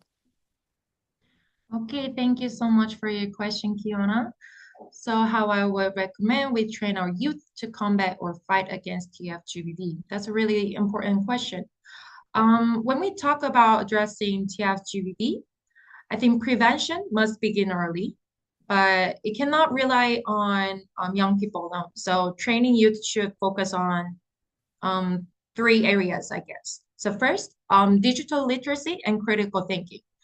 Young people need tools to recognize harmful narratives. They need to learn which content that it's safe to share and safe to amplify the influence. So we should educate young people, understand online manipulation, and evaluate content before engaging with it. And second, we should teach out not only how to protect oneself online, but how to engage responsibly as well. So how to disagree about dehumanizing, and how to recognize harassment, and how to intervene safely as bystanders as well. And third, I think young people should know where to report abuse. So we should tell them reporting and support mechanism as well. So where to report abuse, how to document evidence, and who to turn to for support. So whether that is schools, community organization, or trusted adults like parents, we should tell young people there will be support networks if you experience KFGBV. So yes, I think we can educate youth with these three key factors. Thank you so much for that feedback, Min-Kyung. The final question that we'll be able to take today is in alignment with the former question. And it asks, one of the more recent examples of TFGBV is the use of AI to digitally undress women in photos that they post online. Do you have any recommendations or safety tips that women should take, or any action steps that they can take after this to protect themselves once this may have happened? And this question is Okay, from Omar Kobe. Thank you, Omar Kombi, for your question, and thank you for raising the issue. This is unfortunately an emerging and very serious issue. So AI enable image manipulation. It's also called digital undressing. It's a form of image-based abuse, and it's violation of consent and dignity. So I think first, it's important to state clearly the responsibility lies with those who misuse technology, not with women who choose to share images online. So that said, there are some practical safety measures that can reduce risk. So for example, please be mindful of privacy settings and audience visibility, because as I shared with one story from a woman, if you publicly share your private image online without you knowing, it can be shared another place. So please be mindful and use reverse image search tools occasionally to monitor misuse. You can also document and report content immediately if abuse occurred. And please remember to seek support from trusted networks and organizations. You're not alone. There are a lot of support networks you can seek for help. And in some cases, watermarking or reducing image resolution can help as well. Though these are not foolproof, but it might help. But I must emphasize that no preventive measure guarantees protections. So that is why stronger platform accountability or faster takedown systems or legal safeguards are essential.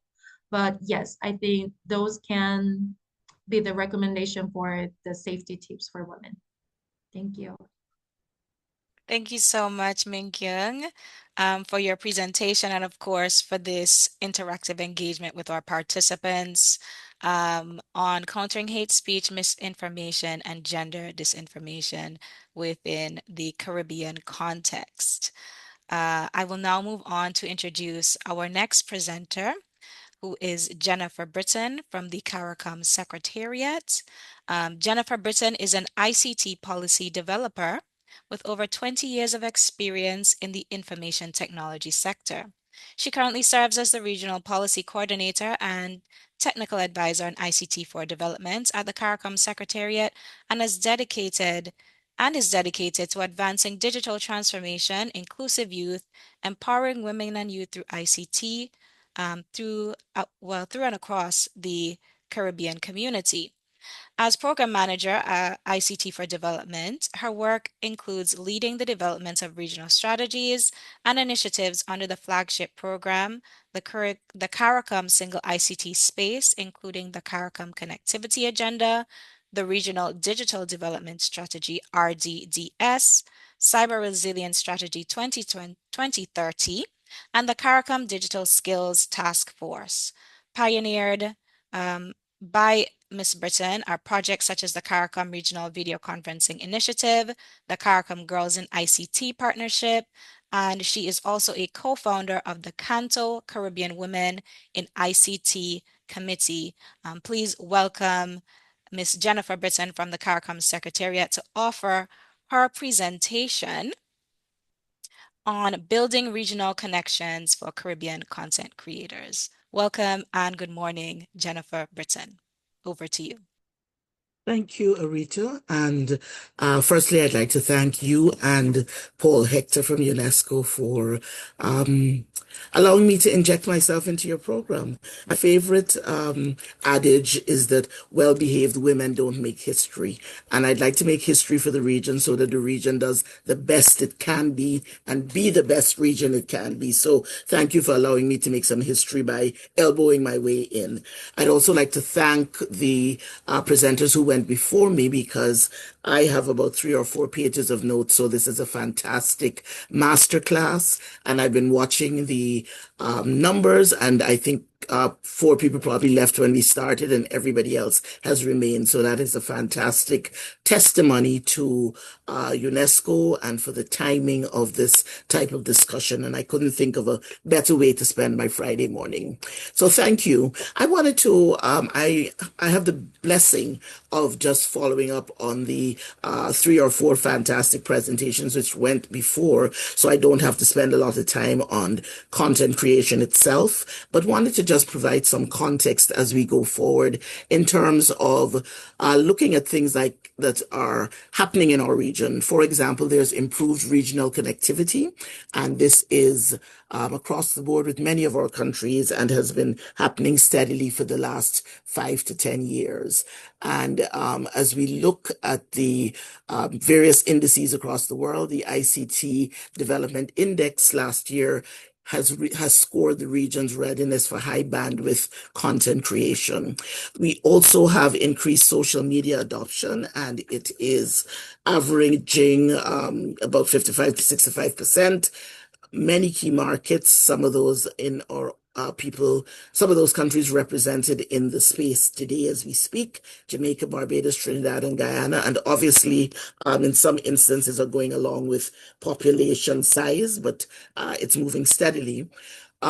We have obviously challenges, but I also wanted to talk about the AI-driven transformation which is happening. We are all being managed or pushed in certain directions by AI. And again, I thank and underscore UNESCO for really working very hard with us on a Caribbean AI policy roadmap, which is mentioned in all spaces where AI is mentioned. And we hope that we'll get some very high level attention this year from our ministers. We also continue and have started to work with the UNDP on a very comprehensive 5 to 10 year program, which will look at how we want to deal with AI in the region. And of course, that will bring in and affect, let's hope positively, content creators.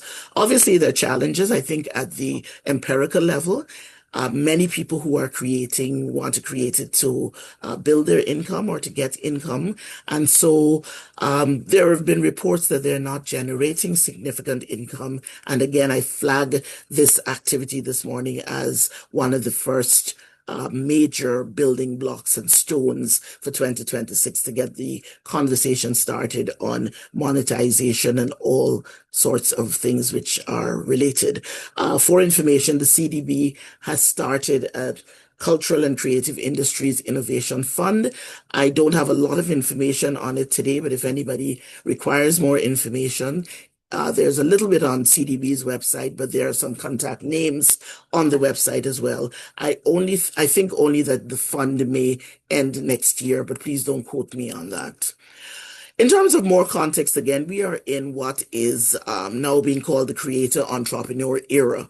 This is not new wording. It actually started probably way back in 1997, but it is now upon us as we deal and treat with several economies.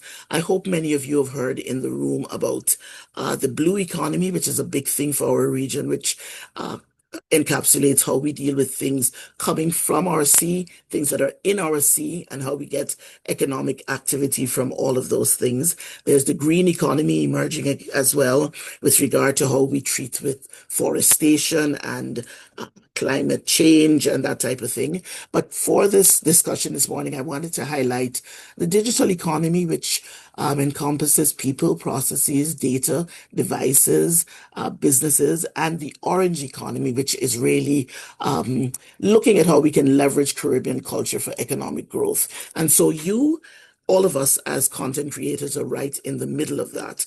And the estimate as of late last year is that there are about 300 plus million content creators in the world, and that creator economy could be worth as much as $480 billion by next year. So you are in the midst of something big and something good.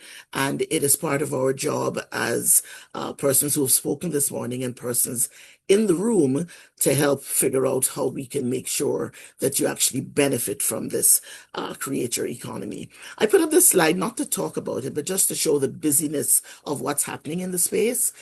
We need to look, as I've spoken before, about AI, how we monetize what's happening every day with the support systems that we need, the support layer that is necessary to flourish in the creator economy, the vertical markets that are now forging the creative economy into certain spaces. And I believe somebody spoke about music before, but there's also gaming, fitness, and crypto. And then the community that needs to be built around you to make sure that you are actively participating in this economy. The enabling environment for content creators, I think we've talked about it this morning already, and for the most part, but for the digital infrastructure elements, I think we know quite a bit of it. Everybody wants reliable broadband connectivity. It is the word on our lips as soon as your internet is off or even your power is off. Everybody feels that strain as we speak. The ability to afford the device that you want to use to create your content is topical, and it is becoming more and more topical under the bracket of affordable access, because it's not only important to have internet, but you need to have a device that you're using, that you're comfortable with, that you are literate on, and that you can actually afford. Other things which are part of that digital infrastructure bracket are cloud platforms, storage tools, the UNESCO whole movement on media and information literacy, providing the foundation for us, and of course, AI-driven transformation. There are also economic enablers, which are range from payments to awareness building, building digital skills, most importantly, intellectual property protection, legal arrangements and compliance, both at your end as a creator and the person who's receiving and using your content. The trends which are buttressing, I think, this activity and causing a lot of excitement in the space include the fact that we no longer need traditional media houses. We don't need to sign up with a record producer to produce a song, and the movement goes on and on. I wanted to flag for us, though, that there's strong need for local and Caribbean content. Every time I put in a search, anything that I search on, and I search probably about 100 times a day, my delight would be for the Caribbean content to pop up to me first. I'm sure all of us who use Google and other search engines know that that is not necessarily the case. So finding our own content, curating our content is tremendously important, and the diaspora makes a wider pool, because the persons who don't live in our community anymore also want to hear and live and feel as if they're living in the community still with regard to the content which they can consume. The platform explosion and incentives being offered by those platforms as well is something which is driving the content creator economy. I want to assure you that we're working on all of those fronts that I just mentioned, the enablers in the region, but because I am responsible for ICT for development, I decided to take the opportunity of putting up a whole slide. But please be assured that we're working. There's a human resource development strategy. There's a creative and cultural industries policy, which is being revisited. There's an industrial policy. So all of those things are in the mix and going to be available very soon to continue to support you. The flagship enabler for digital development is the CARICOM single ICT space. And if you don't know enough about it, please feel free to ask me today, but I'll answer obviously at a later time so we don't take up a lot of time. But the core objectives really speak to what you need and what all of us need as citizens to create. Affordable, resilient digital infrastructure. We need harmonized legislation and regulatory frameworks for everything from data protection all the way to AI. We need to, it also looks at digital IDs and trusted authentication systems, and of course, digital skills and the whole business of digital inclusion, making sure that we can all participate in meaningful ways in the CARICOM digital economy and then the wider digital economy. We also have foundation documents, one of which is a strategic framework for digital resilience. We now have a Digital Agenda 2036, which helps us to scope as what we want to do and be as a CARICOM community. And we're also actively involved in discussions which are related to how we want to relate to big tech in relation to how big tech now relates to us and how we want to form the CARICOM Gigabit Society in the next decade or so. All of these things matter because digital content creation is a fast-growing economic sector across the world and certainly across the community. And things from our Calypso all the way to spoken word are important. They're important to us, they're important for history, and they're important to be able to help us make money. I've also spoken already about the monetization gap, and that is something which is big and which is something we need to deal with as policy developers. The potential is, as we all know, and I think we've been discussing this morning, that everyone is a creator. And so that just widens the market and the space from the 100 of us sitting in this room to the potential of the, let's say, 9 or so million adults and persons who can actively contribute to the creation pool in the region. So we are rightly placed. And while we are looking particularly at those of you who have already started the race, we are also very conscious that everyone is a creator. And so the protections and the norms need to extend to everyone in the space.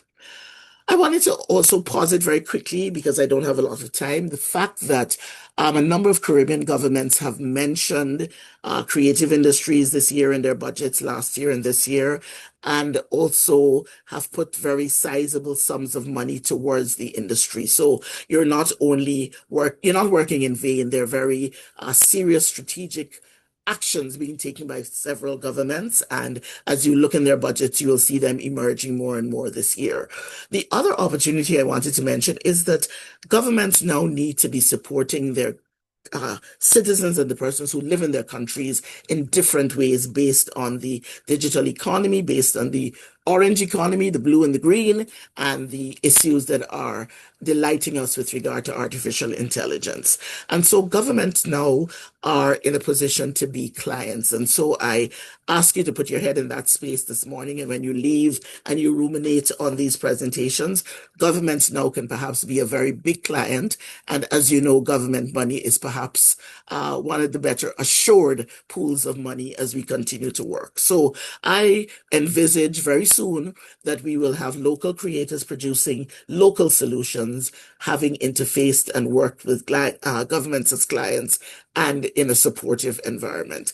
And governments, this will allow governments to really intentionally procure the solutions that they need. They will be homegrown, and so I think have the attention to all the peculiarities that we may request in this region with regard to our language or culture and other things, and then eventually imploding or exploding into a digital platform ecosystem which can support creators, the ones who want to engage the creators, and those who are even thinking about it. As well as being a client for you, I wanted to make sure that you remember that governments are also providing the supporting environment to foster and develop the creator ecosystem. And so there's opportunity there as well, because governments need to curate their information and to share it in a way that is palatable for all persons as we continue to think of inclusion and other things which are a part of our daily lives. This is the creator economy ecosystem as I was fiddling around with AI last evening and got it to produce something, again, complex, but I wanted to make sure that we thought about it as we left today and continue the conversations in 2026. Content creation is upon us. You are in it. You are doing very well in it. You can do better.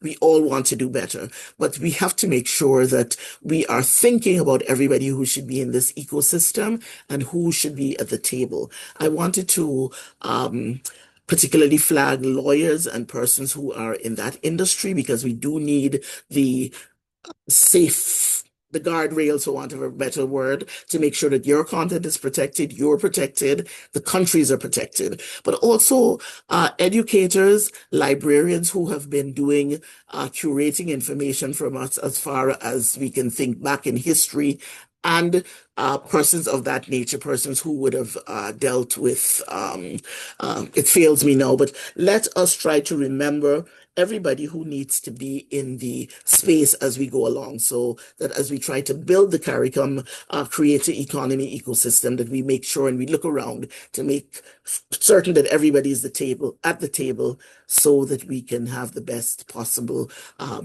outcome. And that ecosystem it's already giving, but it will continue to give our region a unique opportunity to build deeper connections. We are connecting today in this space, each of us who spoke already for the morning comes from a different perspective, but all of us are helping to support that ecosystem and build deeper connections. So linking creators, institutions, and communities across our borders and amplifying our shared cultural voices.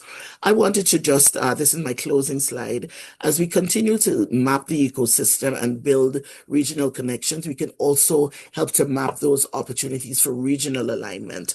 And those extend from awareness, training, and policy to support all the way to making our shared, having a shared deliverable, which allows us to perhaps connect via marketplaces and the services that many of our content creators provide or other people in the ecosystem. And so I wanted to end by asking you a few questions. I couldn't put them in the question and answer space, but I will try to put them in the chat when I'm done. I really am interested, and I'm sure UNESCO and everybody is interested, so that we can continue to build logical, sensible, timely policy on some of the things. What are the biggest challenges you face as a content creator in the region right now? What are the factors that would allow you to move from local creation, probably in your home space, to local creation in your country, to global, to regional, and to global? What platforms are performing best for your specific niche within the Caribbean?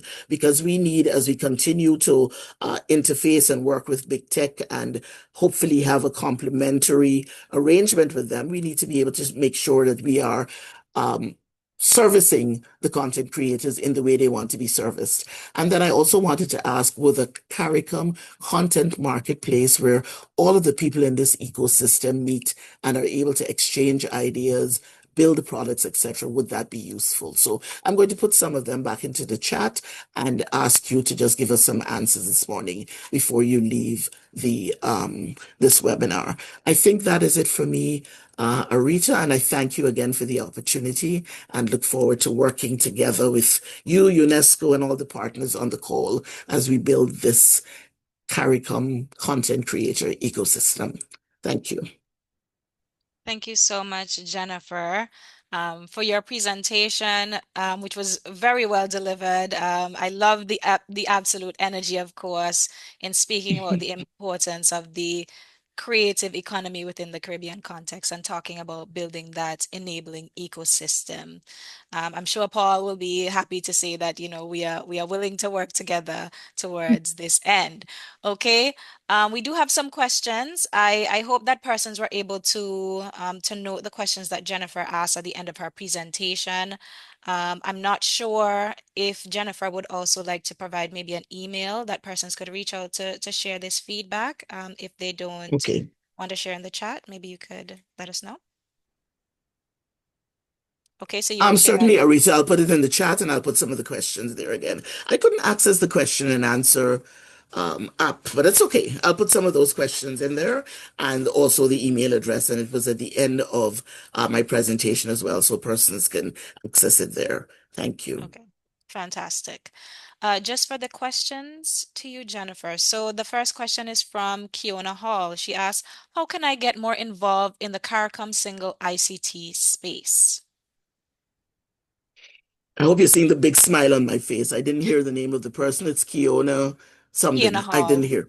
Fiona Hall. Thank you, Ms. Hall. I don't know which country you're in, but we are looking for all willing and able persons this year. I don't say that lightly. I don't know if you're a youth person. I don't know which area of work you are engaged in the region currently, but we do, having looked with the umbrella view over the last 2 years, we realize that some of our gaps at the Secretariat have been that we don't really have a youth voice in the single ICT space. We didn't have content creators' voices. So all of the ecosystem, which I probably shared, are input areas into interfacing with the CARICOM single ICT space. So please feel free to use the email address to contact us, and then we can certainly find out. You're a young person from TNT, wonderful. So we're looking for young persons. We're actually looking for some youth digital ambassadors this year and trying to work with the youth program in the Secretariat as well to make sure we don't have ambassador fatigue in the region. But I'd certainly love to hear from you so that we can see how we can insert you very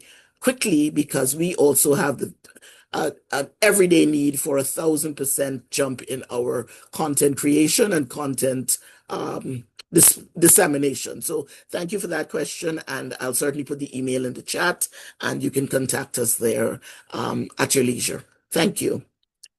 Okay, great. The final question for you today is, what are your thoughts for import concessions for persons within the orange economy? For example, providing assistance with importing equipment, etc. Excellent question, and I thank that person for it. It is a part of my work, and it's something that's always at the back of my head. I am not necessarily the customs person or the trade person, but we all know that all of these economies, just by virtue of their names, are heavily linked with trade. And at the empirical level, many of our countries over the last decade worked very hard on zero rating things like computers and peripherals. What started to happen in some instances was that some countries got sidetracked with trying to define what is a computer, because I think that my lovely cell phone is a computer.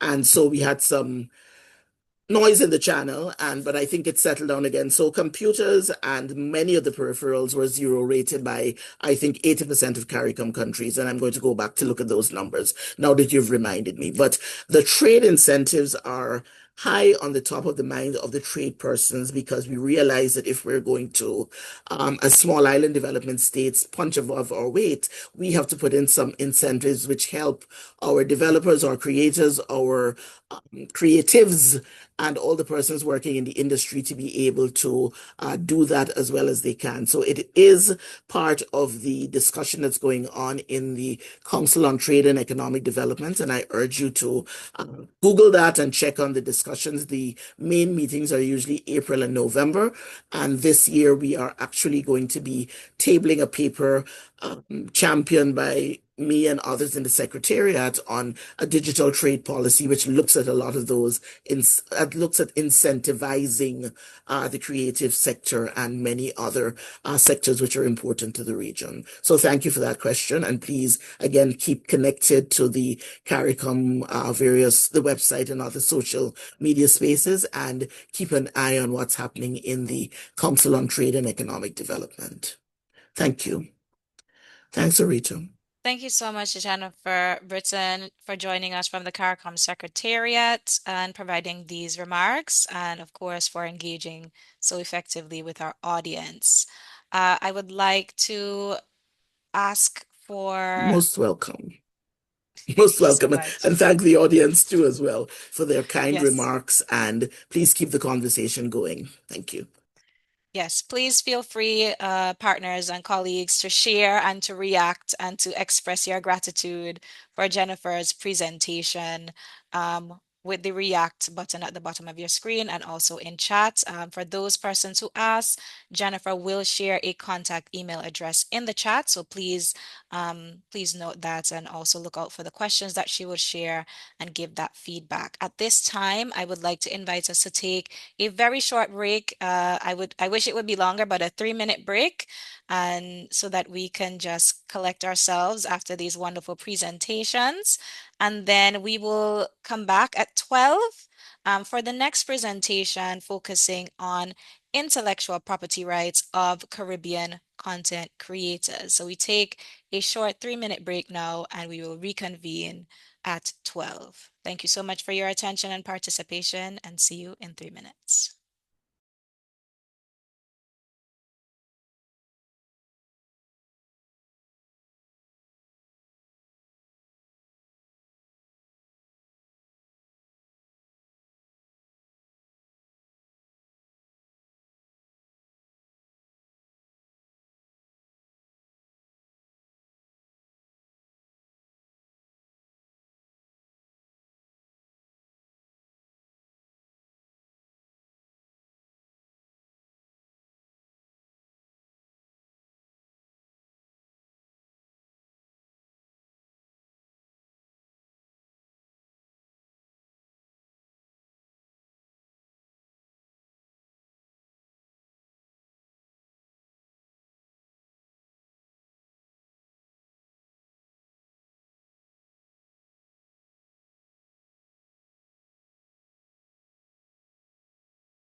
Okay.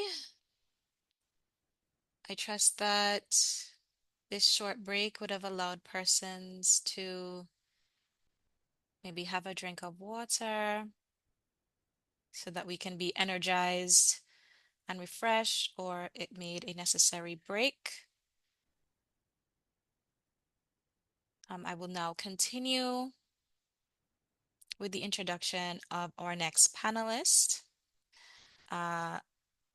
Wendy Hollingsworth, PhD, is a Caribbean intellectual property and innovation specialist whose work focuses on intellectual property asset management to support innovators, creators, and digital transformation in small island developing states. Trained in biotechnology and intellectual property at Massey University, Wageningen University, the University of Guelph, and Turin Law School, she combined scientific, legal, and commercial expertise from Cornell University and the Franklin Pierce Law Center. She is also a certified patent valuation analyst. She combines her scientific, legal, and commercial expertise in her approach to IP governance and has received training in intellectual property management and licensing from Cornell University and Franklin Pierce Law Center. Dr. Hollingsworth has served as an intellectual property expert under the EU IPO CARIFORUM Intellectual Property, CARIPI project phase 1 and now phase 2, which is ongoing. She supports IP system strengthening across 16 CARIFORUM member states and is an adjunct lecturer at the University of the West Indies and the University of Guyana. Dr. Hollingsworth advises governments and institutions on intellectual property strategy, innovation policy, and creative sector sustainability. Please welcome Dr. Wendy Hollingsworth as she makes the first of 2 presentations on intellectual property rights of Caribbean content creators. Welcome, Dr. Hollingsworth. Over to you. Thank you very much, Madam Moderator. I think it's afternoon now. Good afternoon to our regional colleagues, and hello to all of the international colleagues who may be joining us from different time zones. So we will take, in light of all the presentations that would have occurred before, what we'll do in these presentations, as the moderator said, we'll focus on intellectual property. In terms of my presentation, what I'll be taking a look at will be the core legal protections where our content creators actually can gain value, as well as where we can actually lose value in the digital space. We'll look at enforcement and regional support systems, safeguards, which I've built into every slide, and then we'll just take a wrap up of some key points. So I'm not going to delve too much into this context because I think the previous presentations, especially the one that was just done by Jennifer, quite excellently covered the context for which our regional, our content creators actually operate within. And then what are some of the things that we need to do in order to expand that, to own that space a little bit more, and how do we actually move forward in that space, considering that the high digital exposure via the internet, etc., takes our content global almost instantly as soon as it's posted. How do we actually safeguard, understand what we own, safeguard how we can actually, how we protect what we own, and gain, how do we leverage the value that can be obtained in all of the different ecosystems that Jennifer actually had up on some of her slides. Basically, how do we trap the flow of assets, those creative assets, and how do we operate, sort of develop a mechanism where we have that freedom to operate, the freedom to create our content, and also to obtain value from our content. So we're going to take a look at, I'll take a look at copyright. And copyright, even though I've extracted moral rights, the moral rights are part and parcel of the rights that you have as a copyright creator. Trademarks passing off, and also we look at the right of personality and also contracts and licensing. So when we talk about, we create our content, and our content as creators, it's very varied. And so what intellectual property rights do, and in particular copyright does, it protects the original expression of those works, not the ideas. We can all have the similar idea, say, of painting the sunset from a particular location at a particular time, but the way we express that is going to be different. And that is what is protected, the expression. And that goes, so the protection is within the literary and artistic work. So that's the coverage that you have as a copyright content, as a content creator within the copyright space. What is important is that the work has to be original. So there has to be some kind of originality to that work. It has to have some kind of unique literary expression. And this has been, adjudicated quite across the board in quite a number of our jurisdictions. But I use an example here where, there was a dispute with very simple terms such as no worries, wine with no worries, and it was found within the court system that, you know, those are very generic terms, and they're not able to have copyright expression. So the caution here is the originality. The copyright protection is afforded to the original content. So you can't copy someone else's work and expect to have copyright protection on that work. The economic right, or copyright has an economic right. So that's the right that you have to basically commercialize your work, to determine how you create value from that work. And that is usually afforded for the duration of your life and then 50 or 70 years after that. So what that does, it gives you quite a number of years for which you and your successors can also benefit from the work that you have created. Okay.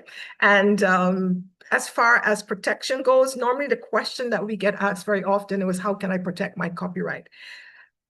There's no requirement for you to register your copyright as you have to register for a patent or a trademark. As long as it's expressed and fixed in some form, as long as you're a member of a Berne Convention country, and most countries in the world are members, then you're automatically protected in those jurisdictions. How you then enforce and protect, how you protect and enforce those rights determine then how you can create value. So that's just an understanding of the copyright, and within the context of the time frame, you know, I won't be able to delve too deeply into any of these particular subject matters, but just to give you an idea of what are the legal protections that you have for securing your rights as a content creator. And I mentioned moral rights. So copyright also has, in addition to that economic right, it also has a moral right. And what that means is that you have the right as a content creator in any medium to be able to be credited for your work. So that's the right of attribution. So if I use your, you know, if I quote your work in a piece that I'm actually working on or I'm publishing, then I have to, and I should actually give you credit in some form or the other. The same thing with if I'm sampling a music beyond a particular length of time, I need to give attribution in terms of recognizing that it's not my work, but it's someone else's work and giving them credit. So you have that right in terms of a moral right. You also have what we call the right of integrity, the right or in order to not have your work in your opinion to be treated in any derogatory way or in any way that can actually harm your reputation and your honor. And those rights are rights that remain with you whether or not you license the use of your creative content to someone else. And in most jurisdictions, those rights are not, you cannot assign those rights. You may be able to waive those rights, but you cannot assign those rights. So you have that right to be able to say, look, I do not appreciate the way for which my content is actually being used. And this was a case here that I have, and I have links to these cases in one of the slides at the end of the presentation, where a song was actually being used in association with a particular, in this case, it was a culinary experience that was not that the owner, the copyright owner determined that it was detrimental to their reputation and to their honor. They do not want to be, in this case, it was pork. They do not want to be associated with it for whatever reasons. It could be religious reasons. It could be that they just have an aversion to pork. And so within the cultural space, it is known. And so to therefore have their work associated with it, they determined it was detrimental. And it was found, among other things that was considered, moral rights was considered, and it was found that yes, you as a content creator can actually use the reputational harm that can be derived from your content being used in unauthorized ways as a way to, as an infringement that you can bring against the perpetrator. Another type of, and then there are other aspects to intellectual property, to copyright that we could delve into, broadcast rights, etc. But within the framework of this presentation, those are the key elements. And then we have trademarks, and within the context of business, within the context of trade, we all know that trademarks are used to distinguish our goods and services from someone else's goods and services in a market space. So as content creators, especially now with podcasts, with the use of avatars, with the use of your titles, your festival brands, etc. You can use trademarks in order to distinguish yourself in the market space, to build your brand, to build your reputation in the market space. So then that's what we would use a trademark for. Trademarks can be, unlike copyright, as I mentioned before, there's no need for registration, but for a trademark, you need to file your application at the IP office and be granted a right to the trademark that you would have presented. And the IP office would grant the right if the trademark is proven to be distinctive, it is not descriptive, it is not deceptive, and it does not cause confusion in the market space. These are some of the criteria that the examiner would take a look at. And by having filed the application and having been granted the trademark registration, what that does, it gives you a timestamp, something that you can say, look, this trademark has been registered. I am the owner of this trademark from this particular date. It strengthens certainty in businesses. It strengthens certainty in your collaborations that you will have as content creators. And if there is a case of infringement, it also lends strength to the remedies that you can obtain under law. In some jurisdictions, you will have cases where an unregistered trademark may also exist. And usually in the case of an unregistered trademark, the burden of proof is a lot higher. So it's usually advised that if it's possible, if it's feasibly possible, and a trademark is so intricately associated with your identity, with your business, that it's advised that you do seek to register your trademark. If not, then you have to use other mechanisms such as passing off, where you have to prove goodwill, you have to prove when it was being used. The burden of proof it can be significant.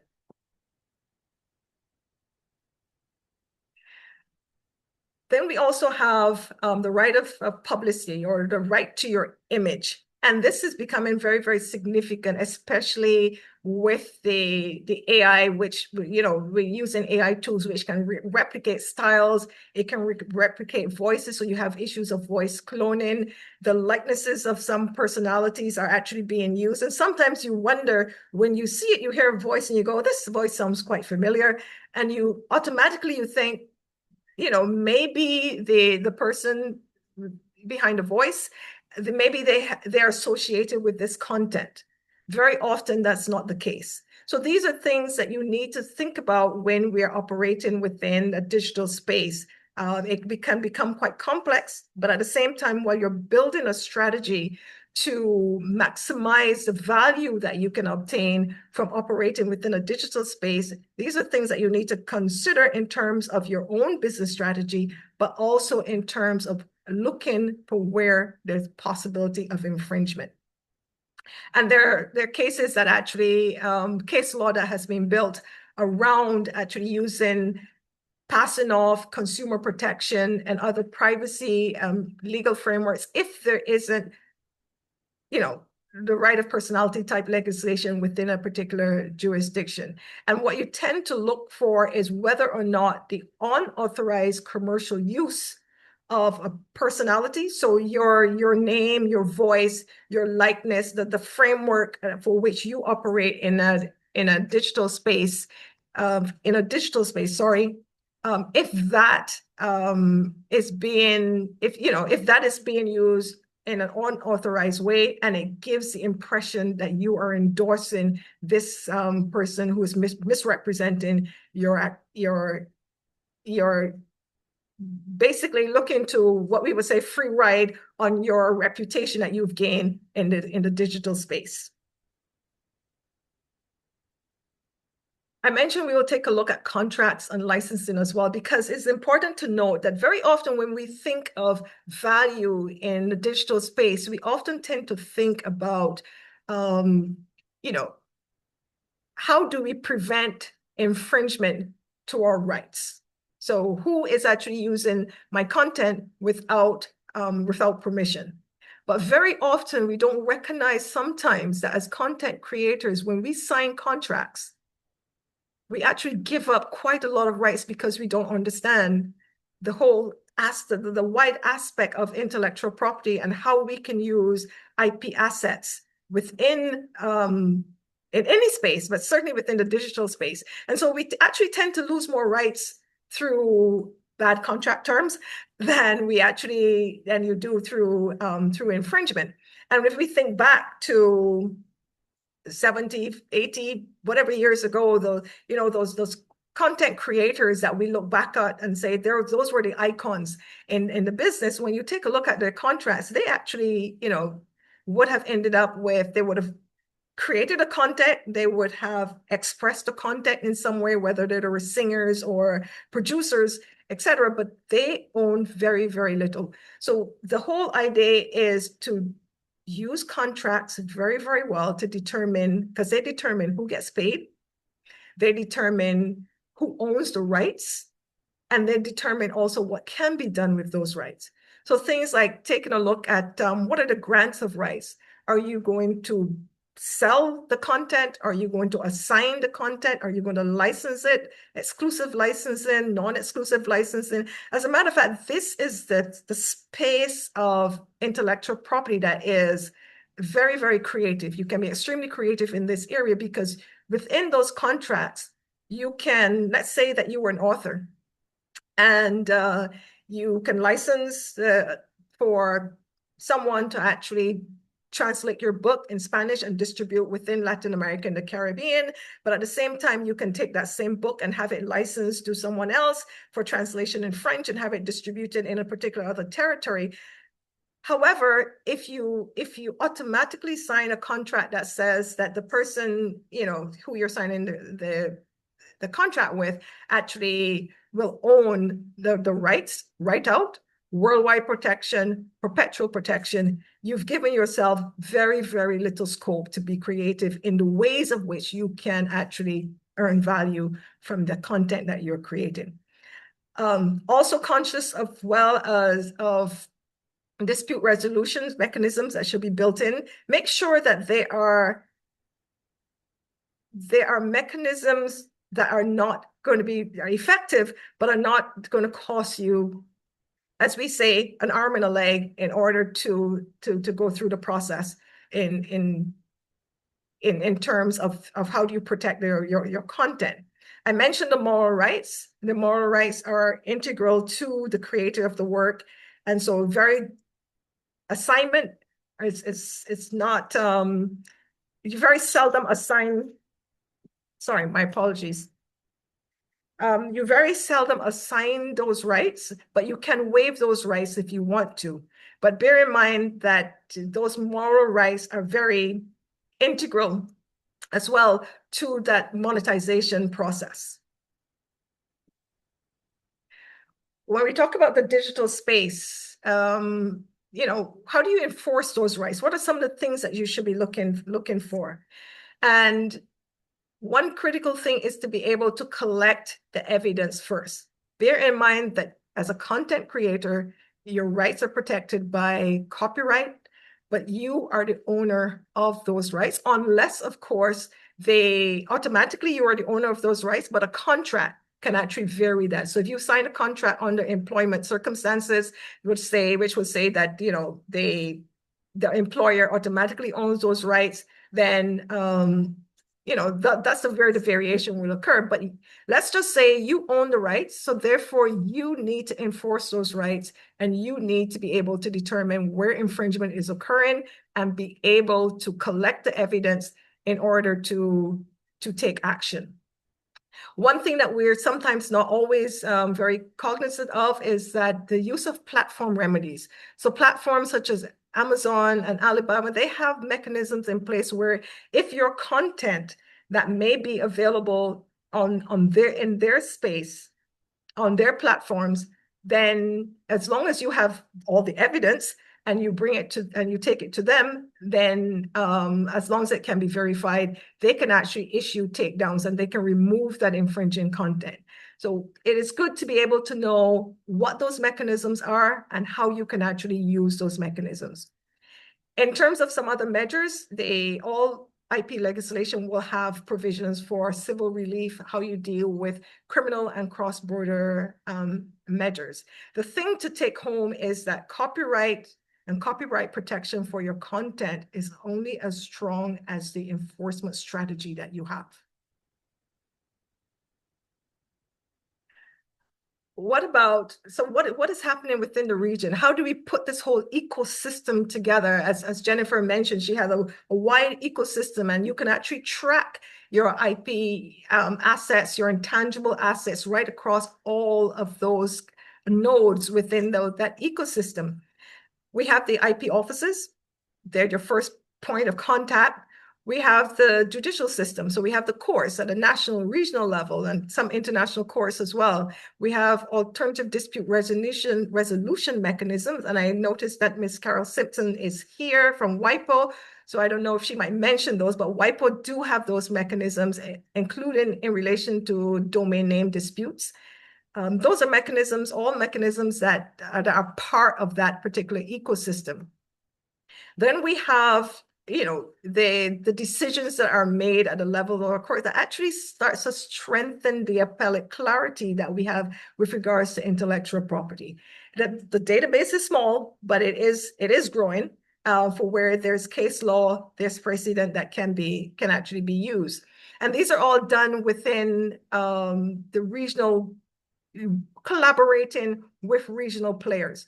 So WIPO, as I said, is a regional player within the space. They have their training. They've actually developed the IP case law database with the CCJ Academy for Law. We had the Juris project. We now have the UNESCO project that is focusing on a wide scope, but interestingly and quite well placed is a focus on intellectual property as well when it comes to dealing within media and information literacy. Then we also have the CARIPI project, which is the project that I'm actually working on. And what that project actually does is that it seeks to, it worked with the 16 CARIFORUM member states, and we work to work with our member states in order to modernize and harmonize IP legal frameworks.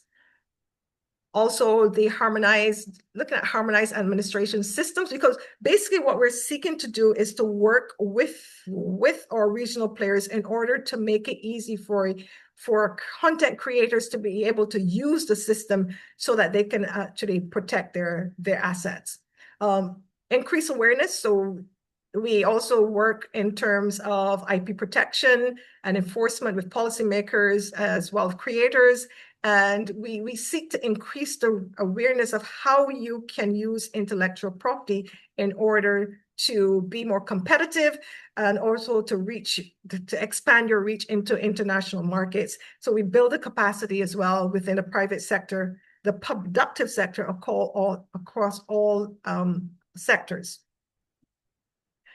So pulling this all together, what is important as a take home is to be able to understand as content creators what rights and assets you actually have. Okay, there will be the tangible business assets that you have, but there will also be the intangible ones. Knowing what you own goes a long way in determining how you create value from that. Then you take a look at the digital threats as well as the digital advantages. But how can you lose what you own in an online space? That's important. But also, as I said, how can you retrieve what you have lost in terms of that same digital space? Monetization and contracts are also important. How do you get paid? How do you create value? How do you leverage those assets in order to create value using as many IP tools as possible? I've only mentioned a few here, but there's several others that can be used as well. And then how can you use the national, regional, and international enforcement mechanism at a reasonable cost because these things can get costly, but how can you use them as a regional, so that a reasonable cost in order to enforce your rights? And when we talk about the ecosystem that we have in the digital space, that is one of the things that we need to take into consideration as well. How can we put systems in place to ensure that our content creators can protect their rights, enforce their rights, and create value without breaking the bank, so to speak? And my final words here would be to just bear in mind that as content creators, our ecosystem, the IP offices, the court systems, the support systems that we have, they can help you understand, they can help you protect those rights. But as content creators, you must be able to assert those rights. If you fail to define the structures, to document the IP assets that you have, or to enforce those rights, then there's not much that can be done, because at the end of the day, it is your content.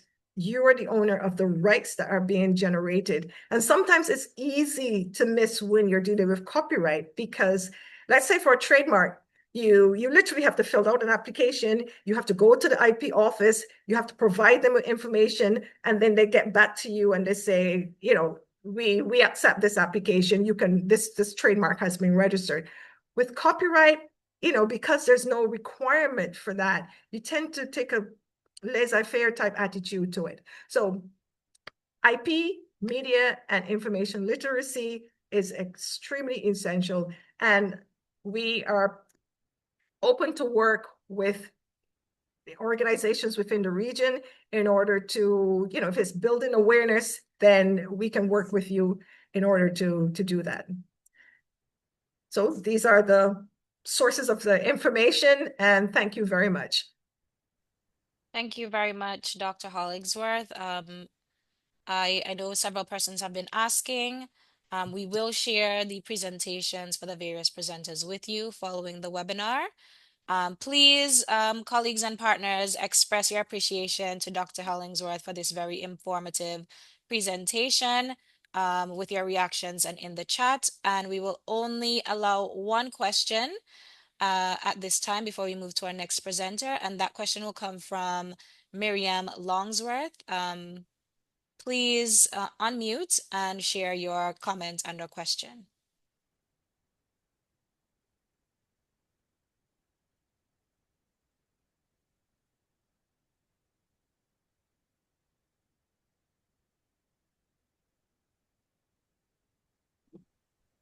Hi, sorry, I didn't have a question, but just my comment on how very informative and insightful the presentation was, and I appreciate it, but I didn't have a question. I'm sorry. No, that's fine. Comments are also welcome. Okay, thank you so much, Miriam, and thank you so much, Dr. Hollingsworth, for your presentation. I will now move to our next presenter, who is Carol Simpson. Carol Simpson is officer in charge of the Latin American Caribbean Division of the World Intellectual Property Organization, WIPO, where she also heads the section for Caribbean countries within the regional and national development sector of WIPO. Renowned for her visionary leadership, Carol is part of a dynamic team that is leading the development, implementation, and evaluation of projects and initiatives that are accelerating the intellectual property ecosystem in the region of Latin America and the Caribbean. Welcome and good afternoon from Antigua and Barbuda. Carol, thank you so much for joining us today, and over to you. Thank you, Arita. Hello, everyone. Good afternoon from Geneva to you in the sunny Caribbean, I'm sure. Hector, good to see you. So I'm going to just share my presentation.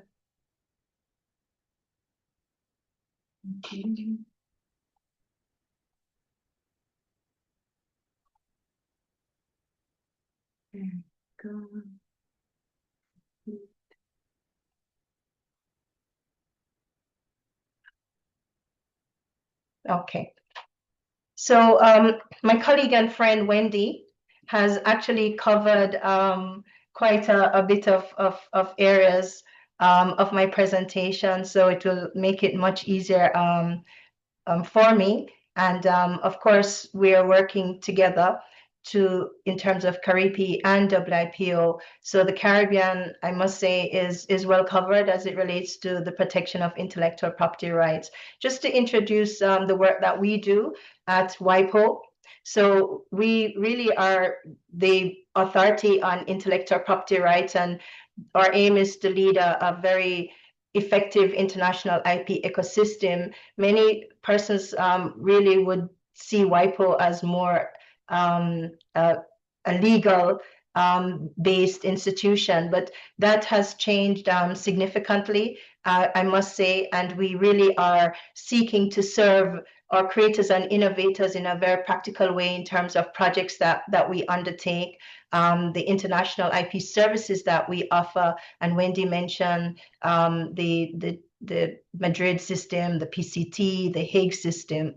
And also WIPO operates as a policy forum where member states participate in international negotiations for the harmonization of IP laws, treaties, and to set standards. One such discussion that we are having now is our IP AI conversations. There is no internationally established norm as it relates now to AI. It's a very dynamic and evolving process, but certainly WIPO is at the forefront of this conversation.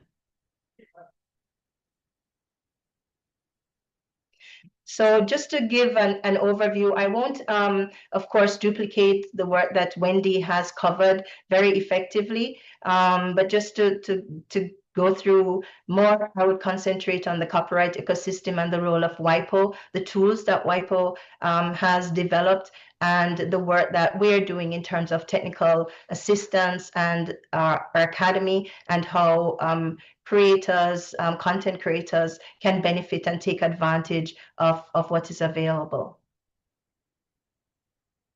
So this was covered by Wendy, so I won't go through that again. Just to mention trade secrets as one of the areas of well, it's not an IP right per se, but it is used certainly as it relates to persons who are creating brands. For example, Susie's sauces out of Antigua and Barbuda. It is one of my favorite, and so these really are protected by trade secrets. The jerk sauces, Grace Kennedy, and other millions of jerk sauces that we enjoy out of our region also are additionally protected under trade secrets. So in terms of the copyright ecosystem, just to cover, basically, we're looking at film and drama, the performing arts, literary publishing, video games, mobile apps, handicrafts, especially as we work with our traditional and indigenous communities across Latin America and the Caribbean, the visual arts and music. These are really the major areas of protection under copyright. So Wendy has already spoken about, the areas, what copyright actually is, and so I won't repeat that. The moral rights, economic rights, she has mentioned. I will only add that in terms of the terms of protection for copyright, the minimum term of protection under the Berne Convention, and these are the international conventions which are administered by WIPO. So the minimum term of protection is the author's lifetime and 50 years. So 50 years after the death of the author, the work is still protected. However, some countries have extended beyond the 50 years, mostly to 70 years. So recently, Trinidad and Tobago, the parliament has now approved an extended period of protection to 70 years for copyright protection. And in Jamaica, for quite a number of years now, Jamaica went even further, and it is now life plus 90 years. So the argument behind extending the period of protection is that many creators are not able during their lifetime to recoup or to benefit from their protection. Royalties are not collected and so on. And so this additional period of protection is given with the hope that there will be better management of the copyright, whether by the foundation, as maybe an example is the Bob Marley Foundation. And so with an extended period of protection, the family of these artists, recognized creators also are able to benefit from additional protection. So in terms of the work of WIPO and what we are doing, we work with our core focal points in the region, IP offices or copyright offices in the OECS. There are all the OECS countries have IP offices, and also there are government institutions that we work with, export agencies, IP support, business support agencies, small, medium enterprise agencies and associations. Key among those, of course, are policymakers. We do have within WIPO ministerial level, high level meetings where decisions are taken at the high level with policymakers. And this is what informs the international treaties that are therefore passed and eventually international laws. We also work with professionals, as many of you who are on this platform in the creative sector. Our work is very much project-based, and so we're undertaking numerous projects, working with young entrepreneurs, working with indigenous communities. We're working with persons with disabilities. We work with immigrants who are entrepreneurs as well. We're working with young designers. So the range of projects that we are undertaking really is quite wide.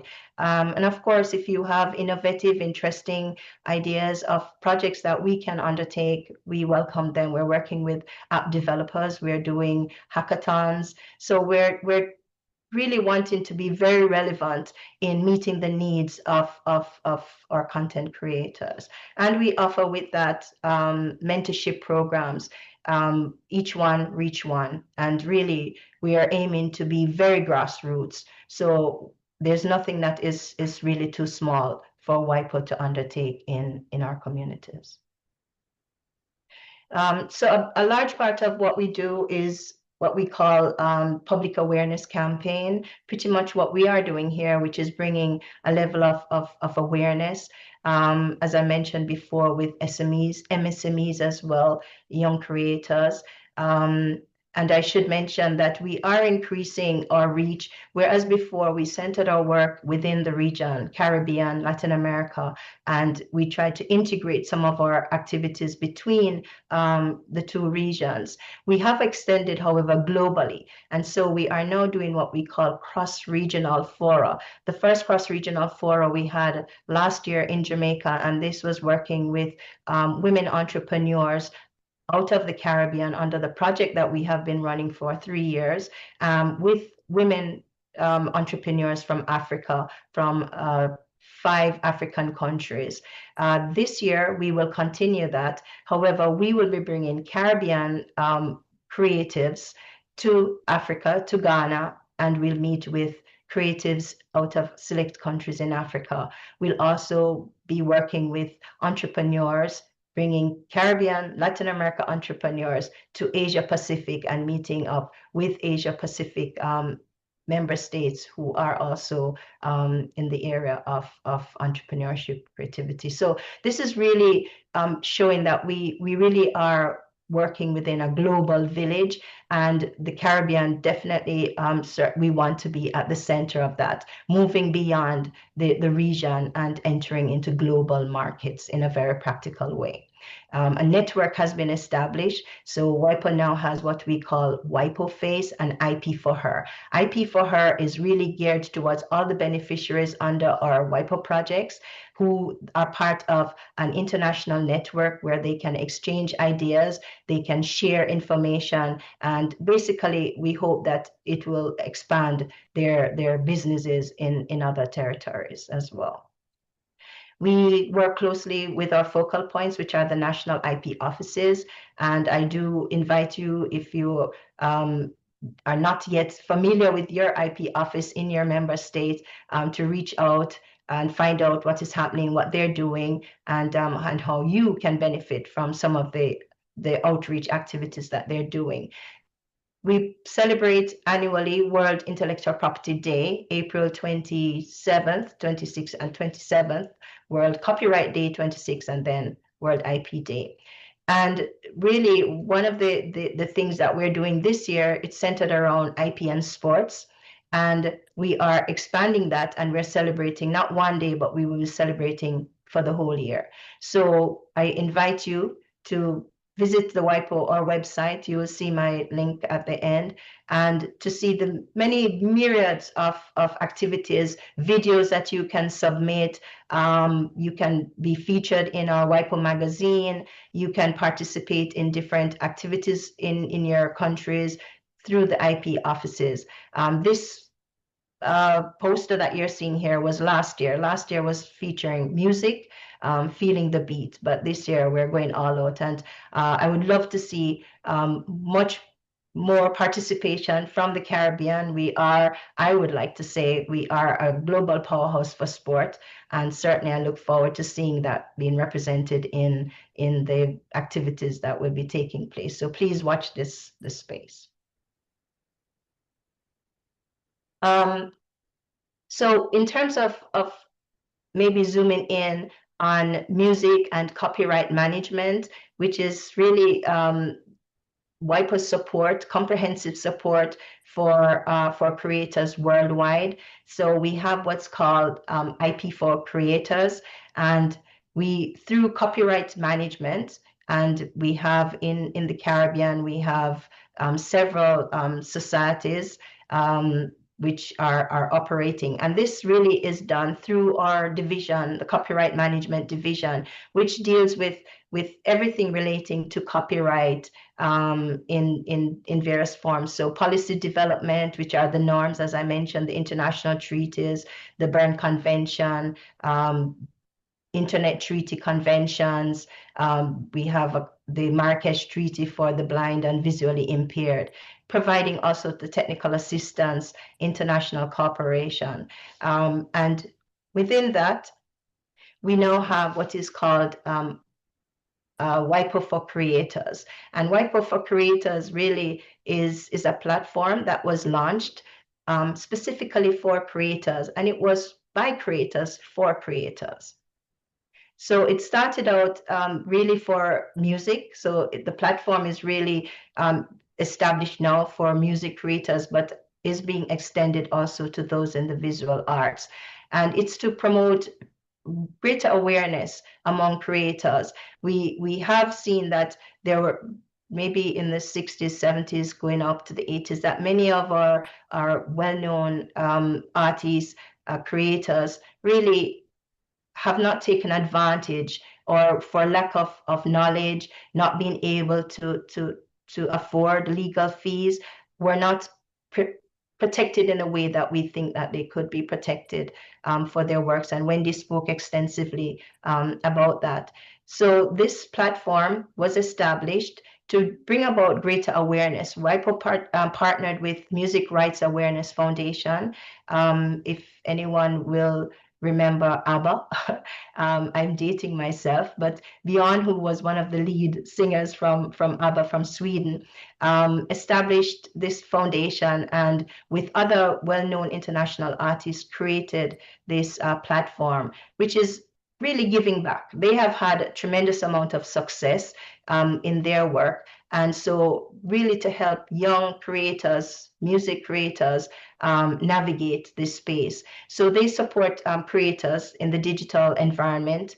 They have joined with other international associations. So for authors, performers, producers, CSAC, IFPI, and so on. And they also provide answers to quick legal questions that you may have. So sometimes it's difficult. You're a creator, you have some questions you are not able to access, perhaps through for whatever reasons, deterrent of cost, an attorney to really help you with some of the legal questions you have. Here's a platform that you can go on, and you can just post your question and someone will assist you.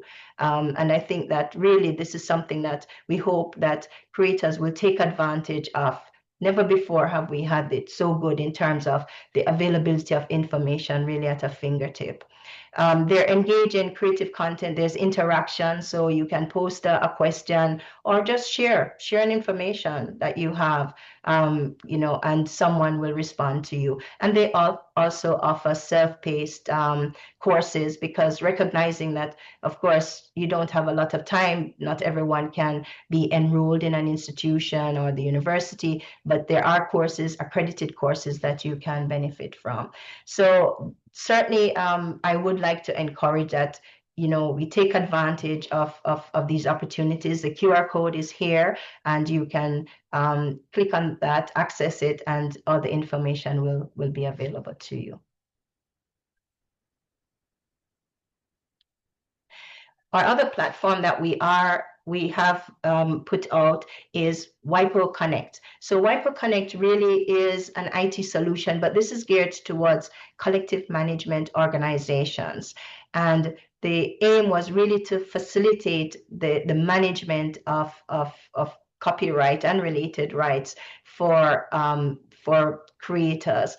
And in the region, as you know, many of you may be aware that there is ECHO for the Eastern Caribbean, collective organization for music rights, that covers the 6 countries of the OECS. There is in Trinidad and Tobago the unique case of having 2 copyright societies, which is unusual because the territory is small, and it has posed some difficulty if 2 societies are seeking to collect from you know, different venues. However, at a meeting we had in Grenada in December with CMOs and IP offices, we are very pleased that they have come up with an arrangement where they're working together, and this is really very positive for our region. In Barbados, there's a Copyright Society of Authors and COSCAP, authors, composers, and publishers.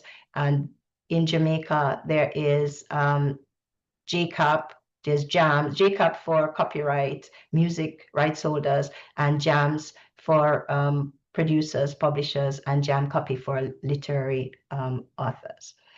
So really, WIPO Connect is where WIPO offers a service to the CMOs, and they are able to benefit from documentation management, licensing, distribution, and reporting. They exchange information, and we have a consultant who is based in Canada from the Caribbean, but who is available also to assist and ensure efficiency in the service. So I know that as it relates to collective management of rights, there are some doubts, I know, expressed by rights holders in terms of the efficiency maybe you know, that they're operating at. But I would invite you that even if you have doubts, and if you are a songwriter, if you are a content creator and you qualify to be a member of any of these collective management societies, that first and foremost, talk to them, speak with them, get the information.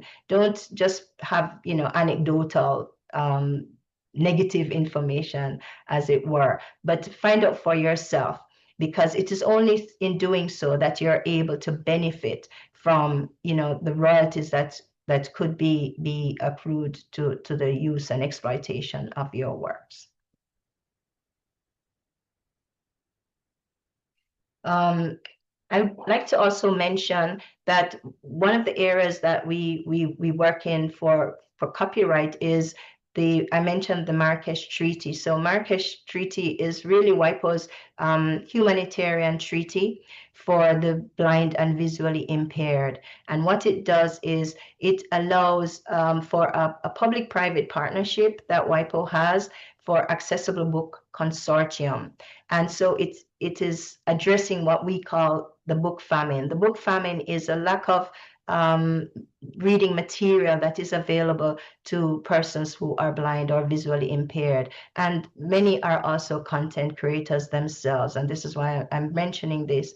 And so the project really is to bring about as many books as possible within the consortium. There are now hundreds of thousands of books, and these books are are given over by the publisher, so it's protected under copyright, but there's an exception under the copyright law, and so that the national libraries or associations within the countries that are members of Marrakesh are able to access these published materials. And right now, I'm very pleased to say that in our region, we have 7 countries which are members of the Marrakesh Agreement, and we hope that there are other countries that will benefit, many of which are in the OECS, that are members of Marrakesh. There is also Trinidad, Tobago, Belize, Jamaica, Barbados, St. Vincent and the Grenadines was the first country actually which signed Marrakesh, and we're very pleased about that. Very progressive. Grenada, St. Kitts and Nevis, St. Lucia, who are all members of the Marrakesh Agreement. So in terms of the work we're doing, as I said before, WIPO is fully committed to supporting the creative industries and working at the policy level in terms of educating our stakeholders on the role of IP in business and giving support. We're also doing a lot of research and data collection in the economic and social impact of creative industries. This was done some time ago for the OECS, and also we did the same study in Jamaica and in Trinidad and Tobago. Of course, I think that this is something that needs to be updated because so much is happening. It's a very dynamic process, and we want to be able to have, you know, efficient and accurate data at our fingertips.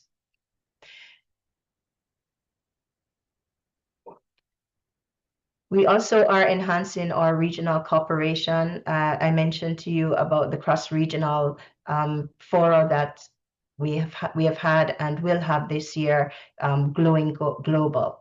We promote initiatives to help creators expand their outreach. We have multi-stakeholder collaboration. We certainly would like to have more stakeholders participate in WIPO programs and activities, and also we're facilitating, as I mentioned before, the network between creators and the global community in the cross-regional events that we're going to be undertaking. And I should just say to you that really, when we have these activities such as going to Ghana or going to the Philippines for the Asia Pacific Forum, that we look for people who have been active, who indicate to us that they are committed and are part of a regional network who will participate with us. So please, as I said before, make yourself known, be active, and you know, who knows where it may take you. I'll mention now the WIPO Academy. So WIPO has its own academy. We offer master's programs globally. We offer in South Africa, in Argentina, in Turkey. We are putting out master's program. We also in the Caribbean do not have a full-fledged master's program, but what we do is that we support 2 existing master's programs, one at Cave Hill and one at Mona in Kingston. And so we have tutors and lecturers who participate in these master's programs. But in addition to that, we have our distance learning courses, which are offered in the case of the creative industries on copyright and music and the creative industries management. Usually we encourage persons to start with what is a basic DL 101 course on intellectual property, and it really gives you a basic understanding, and these are all certification courses. So as content creators, would encourage you also to check out the courses that are offered, and usually through your IP offices. There are courses that are free of cost, but usually once you sign up for the course, we do ask that the IP office as our focal point would endorse that this person is committed to pursue in the course, and then would sign up on allow you to sign up on the course. We also do collective management courses, or DL 501, DL 503, which is geared to the music industry for professionals and rights holders. And then we have IP management for creatives, which really are more specialized for film and book publishing. We have for exporters, we have for persons in the business industry. So we want to be very practical in the courses that we offer. They're not only for lawyers, if this is what you may be thinking, or in the past, actually, that's what many persons thought. We have changed that completely. We also recently have completed a pilot on IP in the sports sector, which we've done with our colleagues from the International Trade Center, the ITC, and that pilot is now complete and will be launched this year during for IP and Sports World IP Day.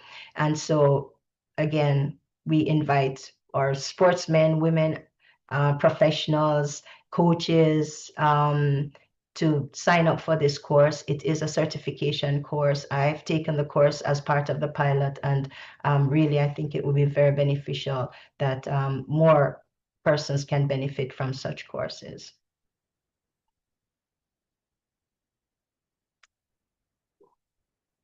So our international cooperation, I think this I've covered extensively, and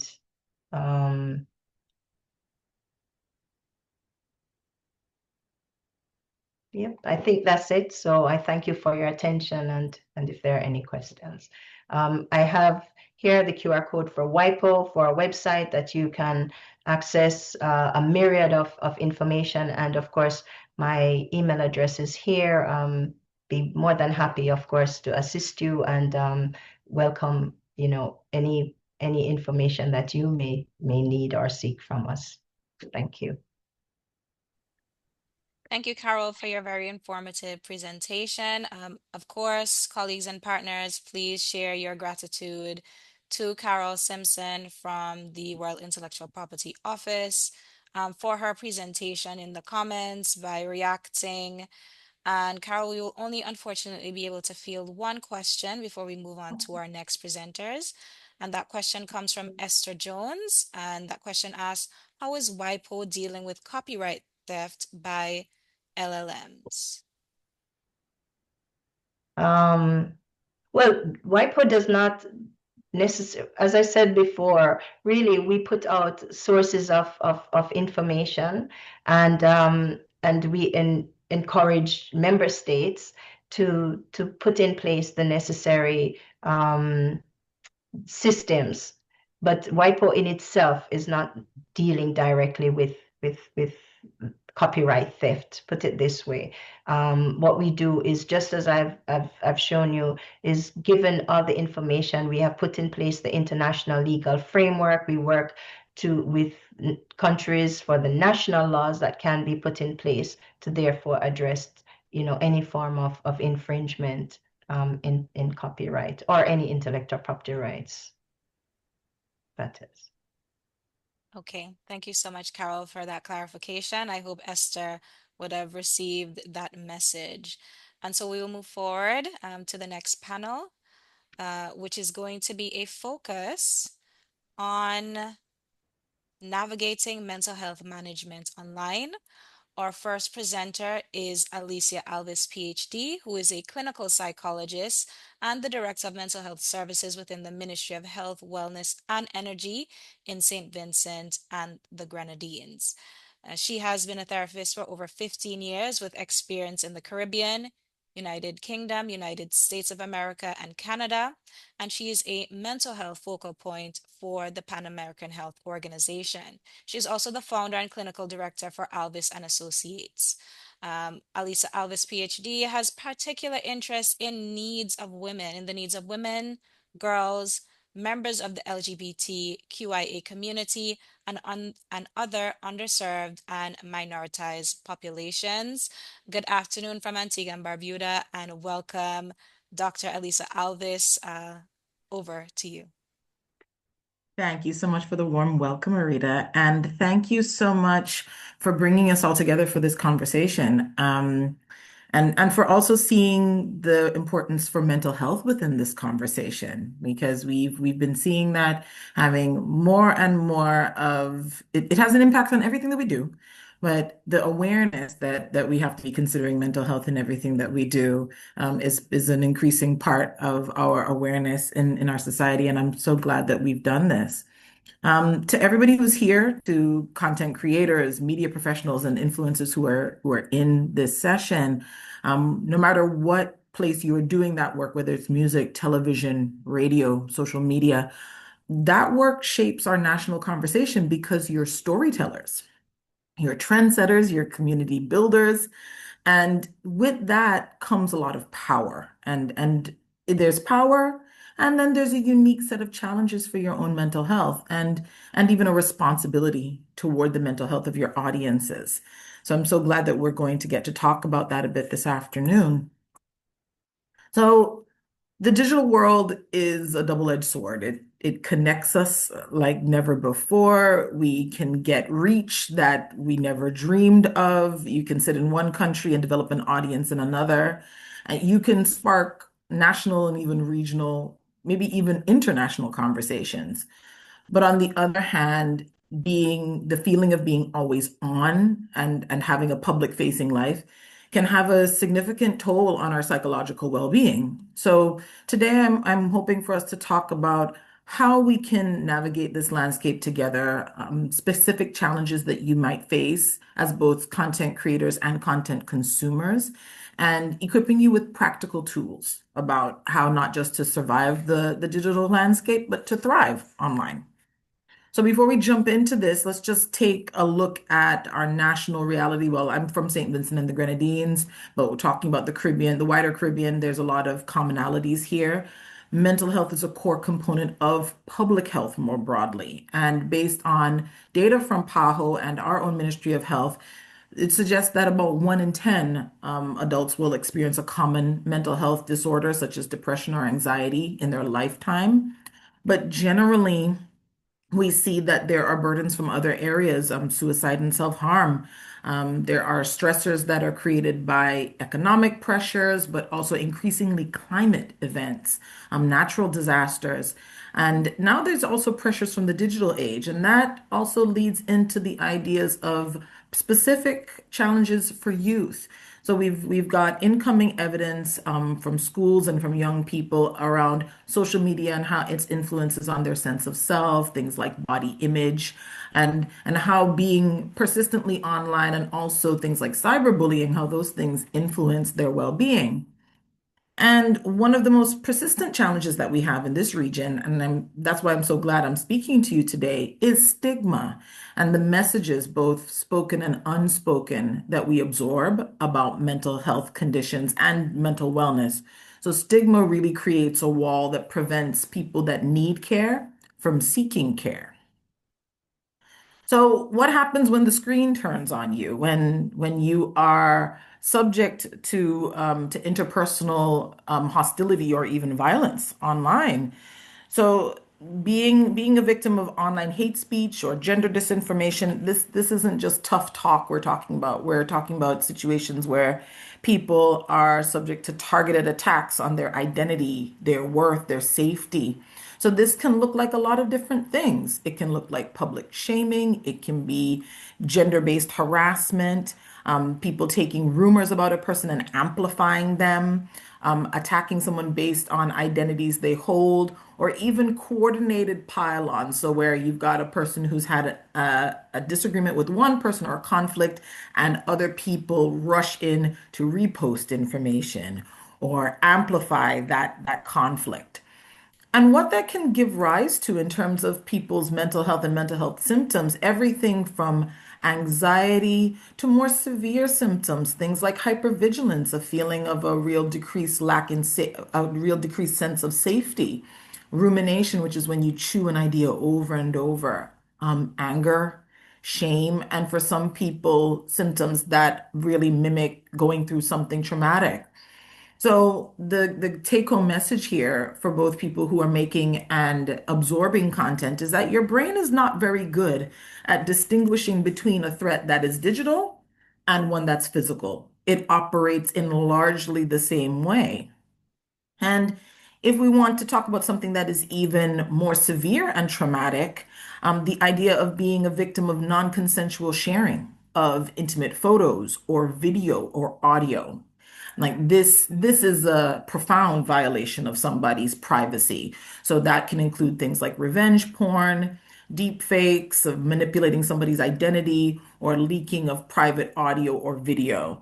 And again, this triggers many of the same symptoms that I talked about previously, but additionally, deep shame, the idea of being exposed to the public in this way, consequent social withdrawal, fear of your community judging you. And for some people, depending on the type of material that was leaked, maybe even suicidal ideation or suicidal attempts.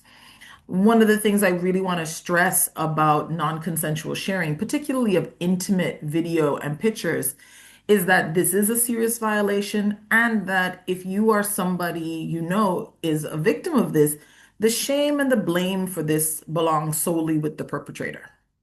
It's not your fault. I know that we do see a lot of people saying things like, well, why were those images even out there? If I shared something with someone privately, I trusted them to keep my confidence. I didn't expect them to put it on the internet. The blame lies with their breaking of that person's trust. So these are things that can have profound impacts on our sense of well-being and even our sense of safety. So what do we do when this happens to us? How do we manage the fallout, and how do we heal from harm that can be suffered in the online space? So the first thing that I would encourage everyone to do, if you find yourself in a situation where you're subject to either one of these scenarios, whether it's hate, disinformation, or even leaking of intimate information or images, don't respond right away. You should focus your attention on regulating yourself first. You want to step away from the device, slow breathing, pause, right? You need to give yourself a moment to actually acknowledge and validate the feelings that you're having. You know, that what happened is hurtful and unjust, and it's natural to feel angry, sad, even maybe afraid, but we don't want to formulate your response from that emotional space, because we may do something that ends up being more harmful, right? But once you've regulated yourself, the second thing you want to do is start to protect yourself. Create a digital wall. You want to screenshot and document everything about this harassment in the event that you will want to report it, whether it's to the platform that the content was on, or if it's something more severe, such as revenge porn, let's say. St. Vincent has a cyber crimes unit. If your country has something similar, you may want to report there, but that means that you need proof. Screenshots, URLs, comments, DMs, make sure you screenshot them and keep them all as evidence. Once you've done that, blocking and muting. We don't want to engage. That's like taking a fire and pouring gasoline on it. You absolutely have a right to do things like limit your comments, or have a trusted friend or colleague manage your DMs for you. You want to let some of that dust settle, and you want to primarily think about protecting yourself. Now, once we've done these two things, we've stepped away and we've documented so that that will help us in the event that we want to do formal reporting. Now we want to do some grounding of ourselves outside of the digital space. So touch grass, right? Engage your senses somewhere else, maybe outdoors, maybe listening to music, maybe doing other activities, but anything that you can do that reconnects you with relationships that you have in the real world, places in the real world, people who love you for you and not for whatever identity or brand that you've created online. And that kind of leads us seamlessly into the last step, which is to seek support. So we want to do that from people in our community, friends, family, people that you can trust. Avoid isolating yourself, because withdrawing will only send you into a deeper spiral. That's not what we want. There's actually strength in reaching out. So if you've been through something online that is traumatic, we want to acknowledge that and seek the support of people around you. And that includes specialist care if you need it. So a therapist can provide a safe, confidential space for you to process the feelings that you have and all of the symptoms that might be accompanying that. So beyond the idea of the harms that can happen on the internet, there's also things that can happen, and that is an ongoing challenge of us being consistently online. And there's an addictive quality, particularly just to social media. So these platforms are designed to be addictive, and it actually operates using the architecture of your central nervous system. You produce dopamine when you encounter something new or when you feel rewarded. And the way social media functions in particular, it puts you in a dopamine loop. So you receive a trigger in the form of a notification on your phone. And then the action is that I'm going to check my phone. And then I'm rewarded by a like or a comment. And then I repeat by scrolling. And just the phenomenon of being able to endlessly scroll through platforms also contributes to this. So we have that feeling of anticipation. We check, we get the reward, and we do it again and again. And sometimes hours will pass and we won't even realize it, right? So as a consumer, that might look like infinite scrolling, comparing yourself to others in an unhelpful way, maybe having a sense of FOMO, that you think that everybody's out there having a good time except me. You're seeing a highlight reel of everybody's life and comparing it to the day-to-day of yours. If you are someone who's creating, it can have risks as well, being obsessed with your metrics, with the engagement that you're getting, being really externally dependent on the validation that you may be getting from these likes and comments, and maybe even having some burnout in terms of creating and posting content. Right? So we want to be really careful about this and making sure that we are both consuming and creating content in a way that supports our mental health. So if we want to break out of these dopamine-ridden cycles, here's some suggestions. So if you're for someone who's consuming the things that are on the internet, we want to help you take back your control, or help yourself take back your control. One of the best ways you can do that is to set some time limits. Using built-in app timers on your phone. A lot of people have phones now that will report back your screen time to you. So keeping an eye on that and keeping within boundaries that are healthy for you. Having a digital detox, having maybe zones in your home where you don't use your phones, maybe in your bed, or maybe when you're eating meals, right? Or maybe you can even attempt to do entire hours or days where you don't engage with particularly social media apps on your phone. Curating your feed is a good way of doing this as well. So picking and choosing whose content you absorb, because that contributes to your personal algorithm in these apps. So unfollowing accounts that trigger you or that create envy or anxiety is a good way to create a digital space that works for you. If you're somebody who's making content, scheduling, not endlessly scrolling. So making use of scheduling tools that you can queue up your posts and you can log off and go be in the real world. Keeping a sense of who you are in the real world as a separate identity and a separate entity from the one that you've created online. Really keeping sense of the fact that you are not your metrics, you are not your analytics. And if there is an issue in terms of the amount of engagement you're getting online, that is not a reflection of a reduction in your worth as a person. And having some creative boundaries, having times when you are completely disconnected, off duty, not creating. Your brain needs rest. To be a creative person is to know that there are times where you need to be able to marinate, to just lay fallow, right? So making sure that you build those into your schedule. So I want to take a moment to just pivot toward the idea of how we talk about mental health in the digital space. Because as I said before at the beginning of my presentation, you have immense power of influencers. You can shape how thousands of people think and how they talk. And we have such a problem with stigma in this part of the world. So we really want to move away from using stigmatizing language or using language carelessly. So please don't use diagnostic language loosely. This trivializes people's conditions, right? And definitely not using stigmatizing or mocking language to describe someone's behaviors, so crazy, psycho, right? So we want these terms are rooted in stigma, and they set up an environment where people are less likely to seek help.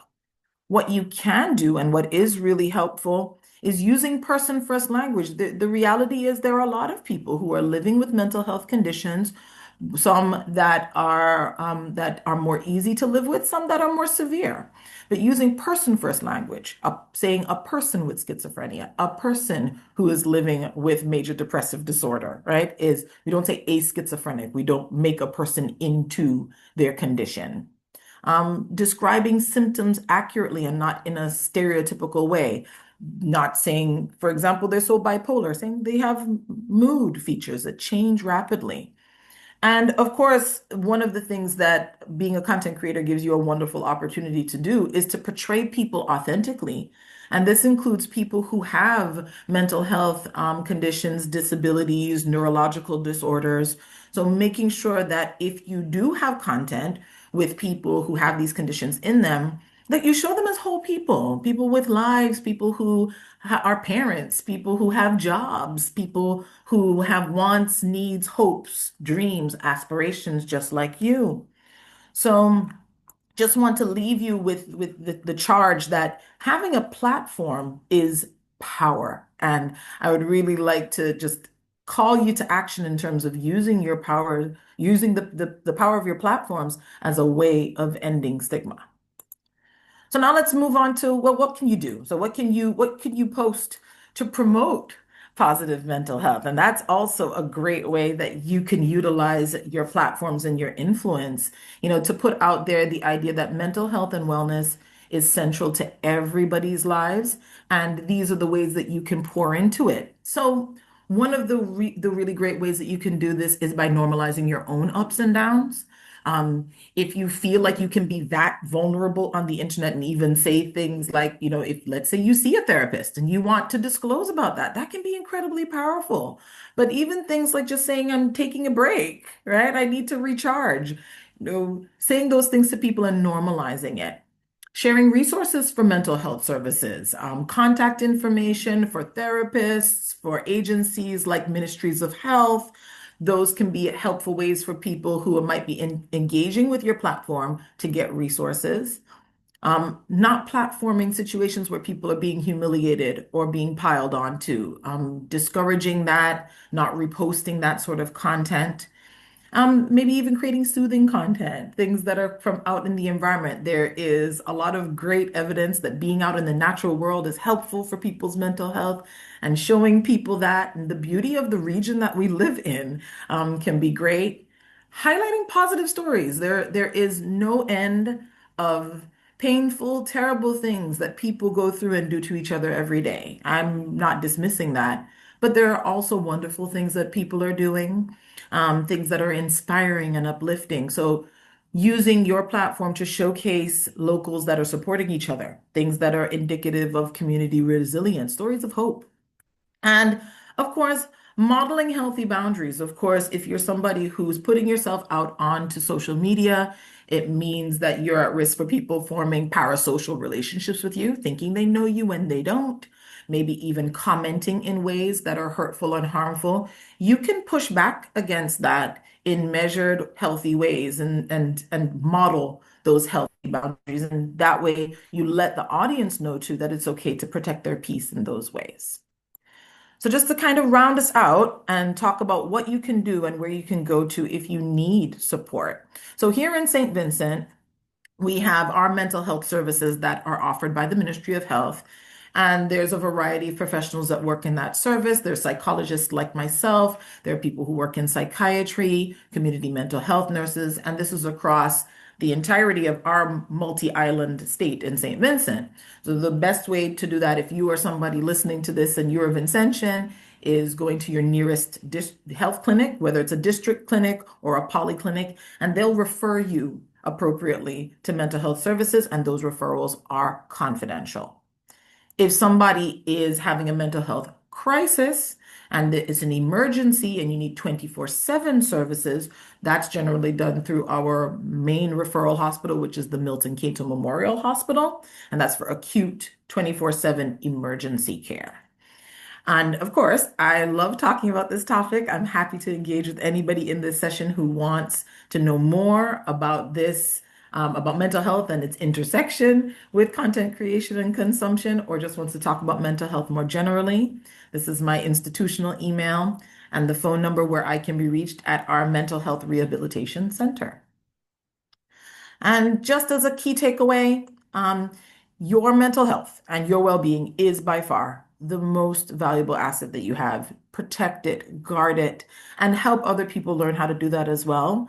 Have strong boundaries and make use of self-compassion. That's what will help you be compassionate toward other people. And finally, of course, use your powerful voices to build a community that we want to be in, one that is understanding and empathetic and built on kindness. And thank you so much for being a great audience. Thank you so much, Dr. Alisa Alvis, for your wonderful presentation on navigating mental health management online. I encourage our participants, our stakeholders, please react, express your gratitude in the chat for this wonderful presentation. We do only have one question in our Q&A, which I will field to you now. And that question comes from Kiona Hall. And she asks, would you say there's a large market of persons seeking the resources you shared, and specifically in the area of digital wellness? So over to you. So I can't speak for the public service because I operate more in an administrative capacity running the service. So that would be more a question for the day-to-day counselors and psychologists. But in my private practice, I have had the pleasure of working with an increasing number of people who work in the creative space in a variety of ways, whether that's designers, content creators, and a lot of them are emerging adults as well. So it's been really interesting work of bringing in who they are into their work and what they want to portray. So I would say that there's definitely a growing interest, and there's more and more professionals being trained and in the landscape to provide those services. Great, fantastic. Thank you so much, Dr. Alisa Alvis, for your presentation. And thank you also to our participants for staying online with us. We have gone a little bit over time today, but I will now share with you the introduction for our final presenter of the day. I have also shared with you in the chat the link to the post-webinar assessment for you to do at your leisure. For our colleagues who may have had to depart a little bit earlier, all of this information will be shared with you via email. We will share a copy of the recording as well as the presentations for today with you. So please be so informed. Our next and final presenter for the day is Ms. Harriet Warner. She is the Change Management Officer within the Ministry of Education and the Government of Antigua and Barbuda. Harriet is a dedicated school counselor within the Student Support Unit in the Ministry of Education, and she is a practicing counselor and life coach at Imagistic Counseling in Antigua and Barbuda. She is also a certified substance misuse counselor committed to supporting individuals on their journey towards healthier and more fulfilling lives.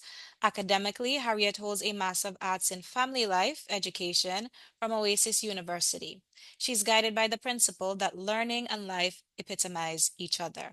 Please welcome Ms. Harriet Warner to make her presentation on navigating mental health management online. Welcome and good afternoon from Antigua and Barbuda, Ms. Warner. Good afternoon, everyone. How are you? Thank you so much. Thank you so much for your patience, everyone. Okay, I just need to make sure that I am sharing and you can hear me and see me. Is that correct? Yes, we can hear you. We are seeing maybe the top portion of your face. So I'm not sure if you could lower your camera a bit. Yes, that is much better. Thank you so much. All right. Thank you and welcome to everyone. This has been such a great space and a great conversation. And thank you, Dr. Alvis. I think we prepared our presentation very similarly. So I'm really appreciative. And for the benefit of those who are here and in respect of time, Dr. Alvis shared a lot of points that I had. So I'm just gonna go over instead of being very repetitive. But today we want to just explore some strategies, look at how we can protect our own mental health and how we build a digital presence. Okay, so just to look at some statistics, when we begin to talk about this particular topic, I did some research, and so I was trying to find out a lot of stuff about content creation, which is pretty amazing. And just look at these numbers and the amount of likes and shares and things that we go through. This is just about Messi, who's a celebrity sports star. And then there's like Mr. Beast. Look at the amount, 13.2 million followers. You have Alex Earl. This is a female who posts her whole life story online. And that's 8.3 million followers. And views, 19.5 million. And, we have lived in a different type of world and things are changing pretty fast for some of us who are probably not as young. But statistics are speaking very strongly to the impact of content creation and the impact that it is having on us. And looking from a mental health perspective, it speaks volumes. I also looked at some research where it looks at 40% of young content creators report feeling anxious or depressed due to online expectations. And then I also checked some information as to who would then go online to look at some of the content. And I looked at some responses from a research done with parents and why they would go online. And it was showing that most of them go online, at least a 48%, because of looking for solutions to their negative emotions. And the reason why I'm posting these things, because just to set a simple basis as to, when we begin to talk about content creation, we're looking at two perspectives. We're looking at the content creator. They too have to guard their own mental health space, as well as think about the audience in whom they are addressing. And so we live in this era of likes, shares, comments, and it has impacted us emotionally. Our self-esteem is built on how many likes, it's built on who's following us. We post because we want to get likes, and it boosts us. It does something to us, and it does something significantly to us that impacts our mental health in different ways. So regardless of the social media side that you're on, you are going to experience in one way or the other the impact of a positive comment as well as the impact of a negative one. But when we talk about mental health, exactly what are we talking about? It's a broad term and it's thrown around. But mental health includes our emotional, psychological, and social well-being. So it affects how we think, how we feel, how we act. It helps to determine how we handle stress, how we relate to others, the type of choices we make, how we handle our conflicts. And so we have to manage mental health, we have to manage ourselves. And one of the first things about managing ourselves is being self-aware, having that honest, objective view of yourself, and begin to understand how you see yourself and also how others see you. And so this view is not necessarily a right or wrong view, but one of the things that we would observe as we talk about content creation is the fact that self-awareness now become influenced by our likes, by our comments, etc. And so we have to have that honest view. And Dr. Alvis shared a lot on this aspect as well. So it helps us to understand ourselves better. Another thing we want to think about is what are exactly the realities of being online? What's being online really like? And there are 4 core areas that I want to highlight. The pressure to perform, as content creators, constant posting, the fear of losing relevance. And so that's an added pressure on yourself as you think about your mental health and manage yourself. Also, our comparison culture that we live in, the highlight of the reels versus the real life. Just like movie stars have to be very careful about when they play roles and how they take on those roles, it's also important for you as content creators to be careful about, what you're posting. Is it a real life? Is it just the reels? And so these are some of the things that happen to us when we're online. Also, the trolling and the negativity, managing the hate comments and the online criticisms. And Dr. Alvis went in depth about that. And also burnout, the mental drain, constant engagement, and the algorithm chasing. And that is huge because we can be so caught up in scrolling and it keeps feeding and feeding, and it can really significantly impact our mental health in different ways. What are some of our red flags as content creators? And I believe in one way or the other, we are content creators. And I appreciate, some of the earlier presentations that talk about, looking at content creators allowing you to be able to make money from this type of thing and doing it in a positive way. But there are some red flags for mental health that we need to take into consideration. One of those things is losing joy in creating content. Creating content is energizing. It involves you being constantly engaged and tapping into that creative part of you. And sometimes you may, feel as if I don't have anything to post or I'm not creative enough. And then we tap into comparison, etc. Then there's also constant fatigue or sleep issues, and lack of sleep significantly impacts our mental health. And so as content creators, as you begin to look at what you're going to do, you also have to be careful of that. Also obsesses over, analytics or engagements, feeling detached from real life. And so sometimes even avoiding friends and family because of online stress. And so as content creators, one of my focuses is for you to guard your own mental health, because I strongly believe that type of person that you are as a content creator, that determines the type of content that you will be able to produce. So you have to guard yourself, and you would most likely want to create content that is pleasurable when you feel well. But when you're very stressed, etc., then you have the red flags coming, where you want to be posting things that may come out in a wrong way. You may be posting things when you're too angry or you're stressed, and those are times where you need to put the device down and take a break. Okay, I wanted to share just a small bit. I'm not psychiatry, but I am fascinated by the brain and the impact that it has. Social media has on our brain and how it controls us, and I find it severely impacting. So there's some neurological and cognitive impacts that social media could have on your brain. One of those things is how it affects addiction and reward system. So social media can trigger the brain's reward system, and its dopamine pathway, encouraging compulsive checking of behaviors.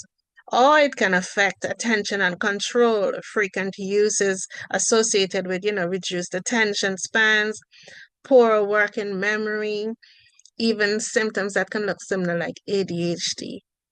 And I found those things to be very alarming. Emotional regulation, how we able to manage our emotions. And, extensive social media use can interfere with emotional regulation, increase the stress, anxiety, feeling of inadequacy due to social comparison. And then how does it affect our brain structure over time? which is very important. So in adolescence, heavy screen time is linked to reduced white matter in areas responsible for our executive functioning. And an adolescent has an underdeveloped brain, it's developing. And so we have to be careful about the type of content we create. But even for content creators who may be very young, you also have to be careful. You see, the hippocampus here is responsible for memory. We have the amygdala as well, decision making, emotional responses.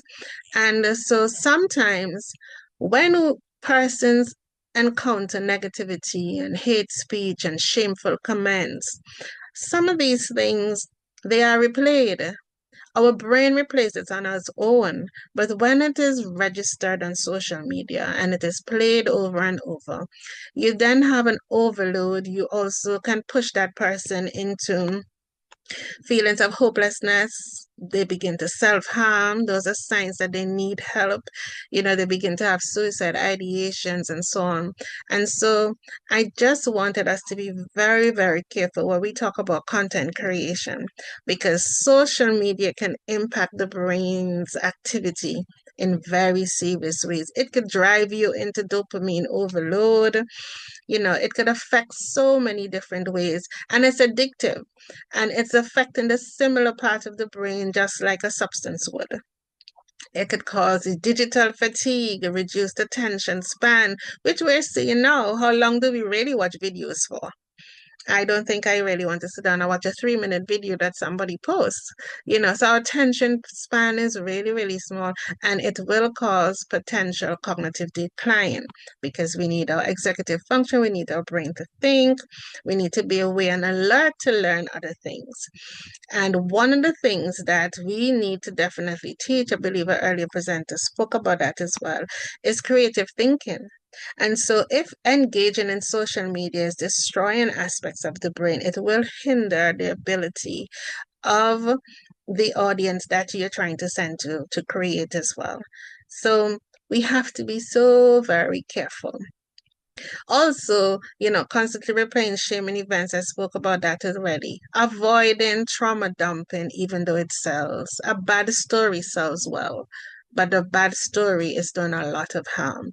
And we have to be careful because that significantly traumatizes a person, and you have that re-traumatization that happens over and over. And we spoke about these already: cyberbullying, body shaming, hate speech. Persons have reached some really close ends because of social media and content creation because somebody thought it was funny. So those are things that we have to be very, very careful of when we talk about social media and its impact. So how can we help? Digital wellness, self-care. We need to take a pause. And we just heard a lot about that. Have a screen time limits, schedule offline hours, even though you're creating, or you have to schedule time where you put your device down. You separate your personal and your creator identities, private versus public accounts. That's also important. We spoke about curating our feed already, unfollowed toxic pages, and don't entertain certain conversations. Mindful posting, just asking yourself, why am I posting it? Or why am I hitting upload? And we do have to be careful with posting and sharing negative information online, because that can have implications on you in terms of people can report it to the police. In Antigua, there is the Electronic Crimes Act, and that provides areas where persons can be prosecuted and charged for posting inappropriate things. We heard about fact checking before. We didn't look at it, we just posted because of our feelings. And so it is very important as content creators that you tend to have a very healthy sense of self in terms of your emotional intelligence, that ability to be self-aware, and also to manage your relationships well, manage your relationships online and your in-person relationships very well.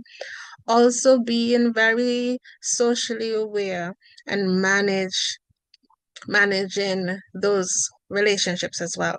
So very, very important for us to be balanced, and we won't be balanced if we don't step back, if we don't take time to care for ourselves, etc. So that's very important. Do a digital detox, take a mental health break, go to sleep, or talk to a real person, because you have to keep yourself and your brain in balance. That is very, very important. So how do we cope? How do we deal with some of the challenges that we're facing? They're quite enormous, and talking about mental health is pretty huge. But one of the things we have to do is normalize seeking help. You know, get help, ask for help. Don't be afraid to ask for help. Don't keep it to yourself. Find a counselor, find a trusted friend who should send you to a counselor. You know, go to create support groups that you can create for yourself. Also, mind body practices, journaling, breathing exercises, fitness. This is the Caribbean, and the beach is right next to us. Even though you don't want to jump in, you can just listen to the waves and calm yourself down, calm your nervous system down. Because when you're online, the algorithms and everybody else is controlling how you're going. When you're a content creator, it's a business. And so there is competition. And so how do you handle that type of competition? How are you able to deal with that is also very important. You know, what are your offline joys? What are the hobbies that you like that don't require likes and followers? So you see, it is very easy for you to become in a virtual world where the virtual reality, you don't want virtual reality to become your reality. So you have to be very careful. And the cybersecurity is also important. And I heard a lot of that today about the governance of certain spaces. And I know different countries would have different laws to protect them, etc.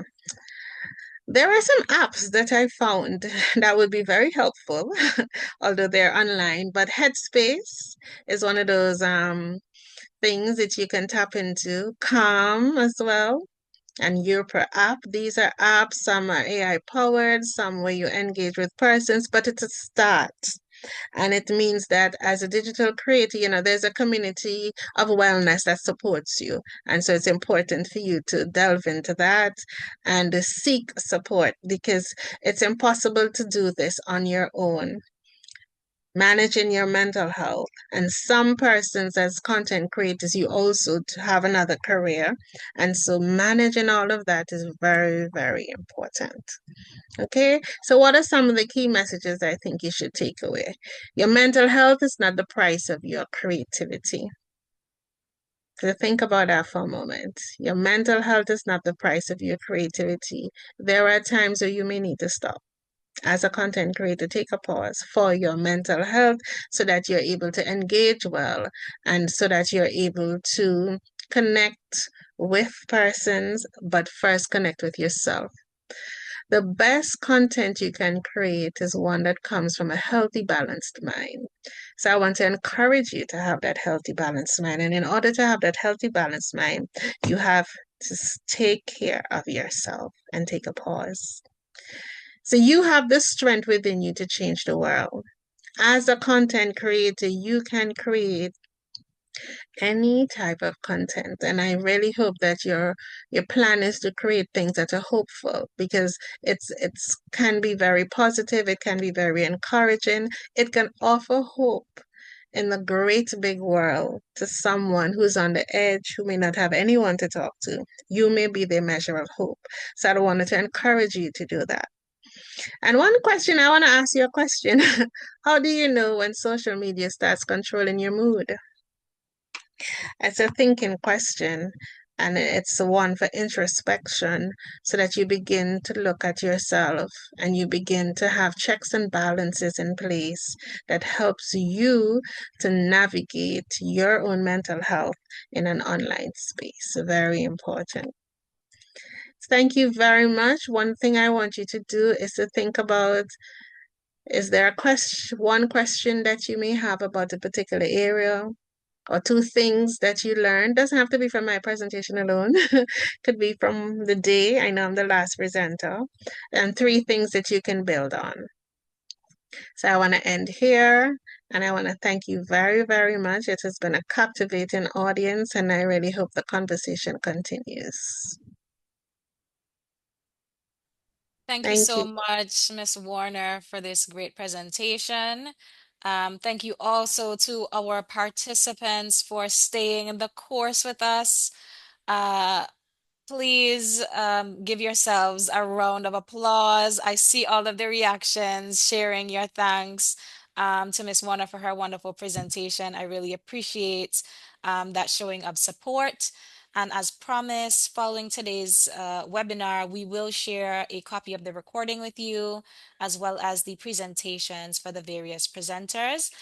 So before we give our closing remarks of the day, there is one question that I will field to you, Ms. Warner, and this is from Shante Brown, and it asks, what are your views on mental health influencers who are not necessarily certified, but give mental health advice online? What advice would you give? What are your views and what advice would you give? Over to All you. right, thank you. You're welcome. Thank you so much for your question. It is a very, very good question. The thing about mental health is it has become everybody's business, meaning that we all have to be concerned about our mental health. But we do have to be careful what we receive. And so you need to definitely check to make sure that a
Hi, Paul.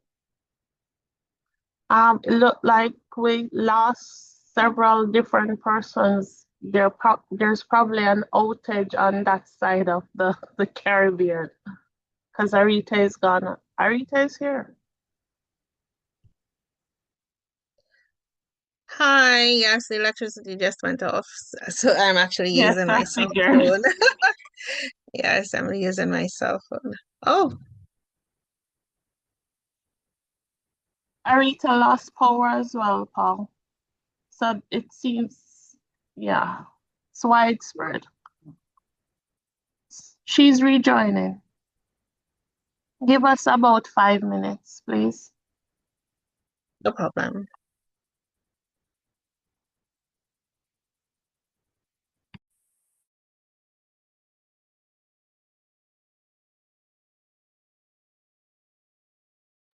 Hi, everyone. I understand that there was a short power loss. If you can just bear with us, I think Ms. Warner will be back on very, very shortly. I'm And back on. I'm on with my excellent. cell phone and the electricity is still off. So I All am right. with. Yes, please continue. Okay, beautiful. Thank you. I'm so sorry. I humbly apologize. Totally beyond our control. And so I think I was saying that we're all concerned about our mental health, but we do need to check the credential of persons who are offering assistance.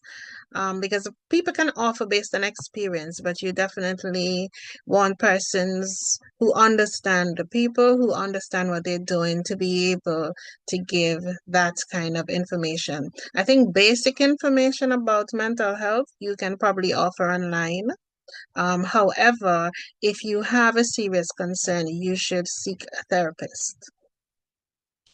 There are therapists available in Antigua. We have some nurses who are trained. We have counselors in our social services department. We have counselors at the Ministry of Education, and a whole host of list of persons who do private practice, which would probably be the same in the other territories for sure.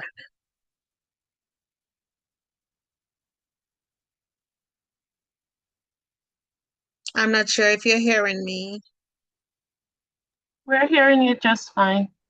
Oh, beautiful. Thank you.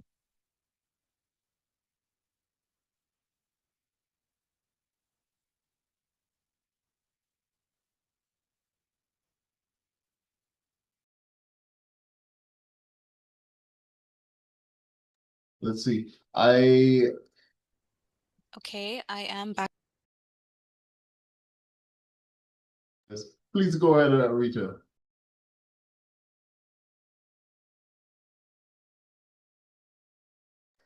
So you're still muted, Rita. Thank you, Paul.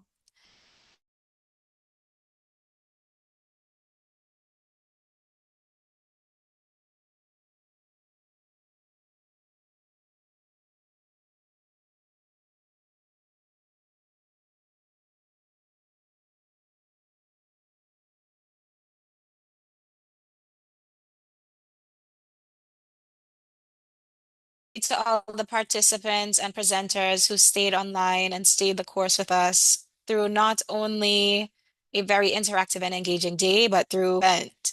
Of course, I've already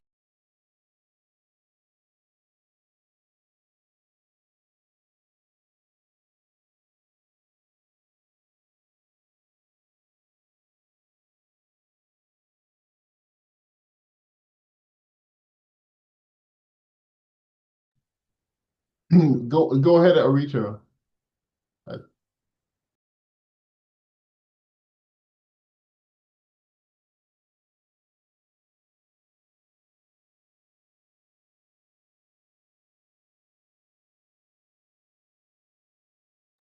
All right.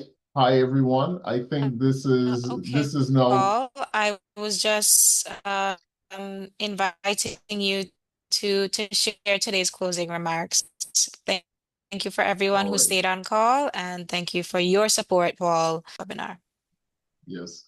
Well, thank you very much, Arita. I think everyone will agree that this has been an incredibly rich and fruitful session. And so thank you, everyone. As you know, I'm Paul Hector, Advisor for Communication and Information here in the UNESCO Regional Office for the Caribbean in Kingston.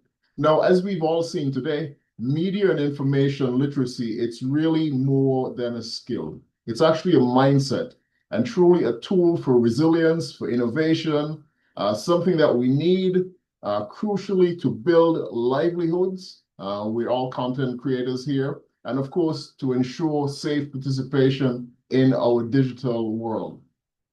Now, today's SIM Caribbean Content Creators webinar, it's another reflection of UNESCO's commitment to strengthening media and information literacy across our Caribbean small island developing states, and to ensuring that no one is left behind.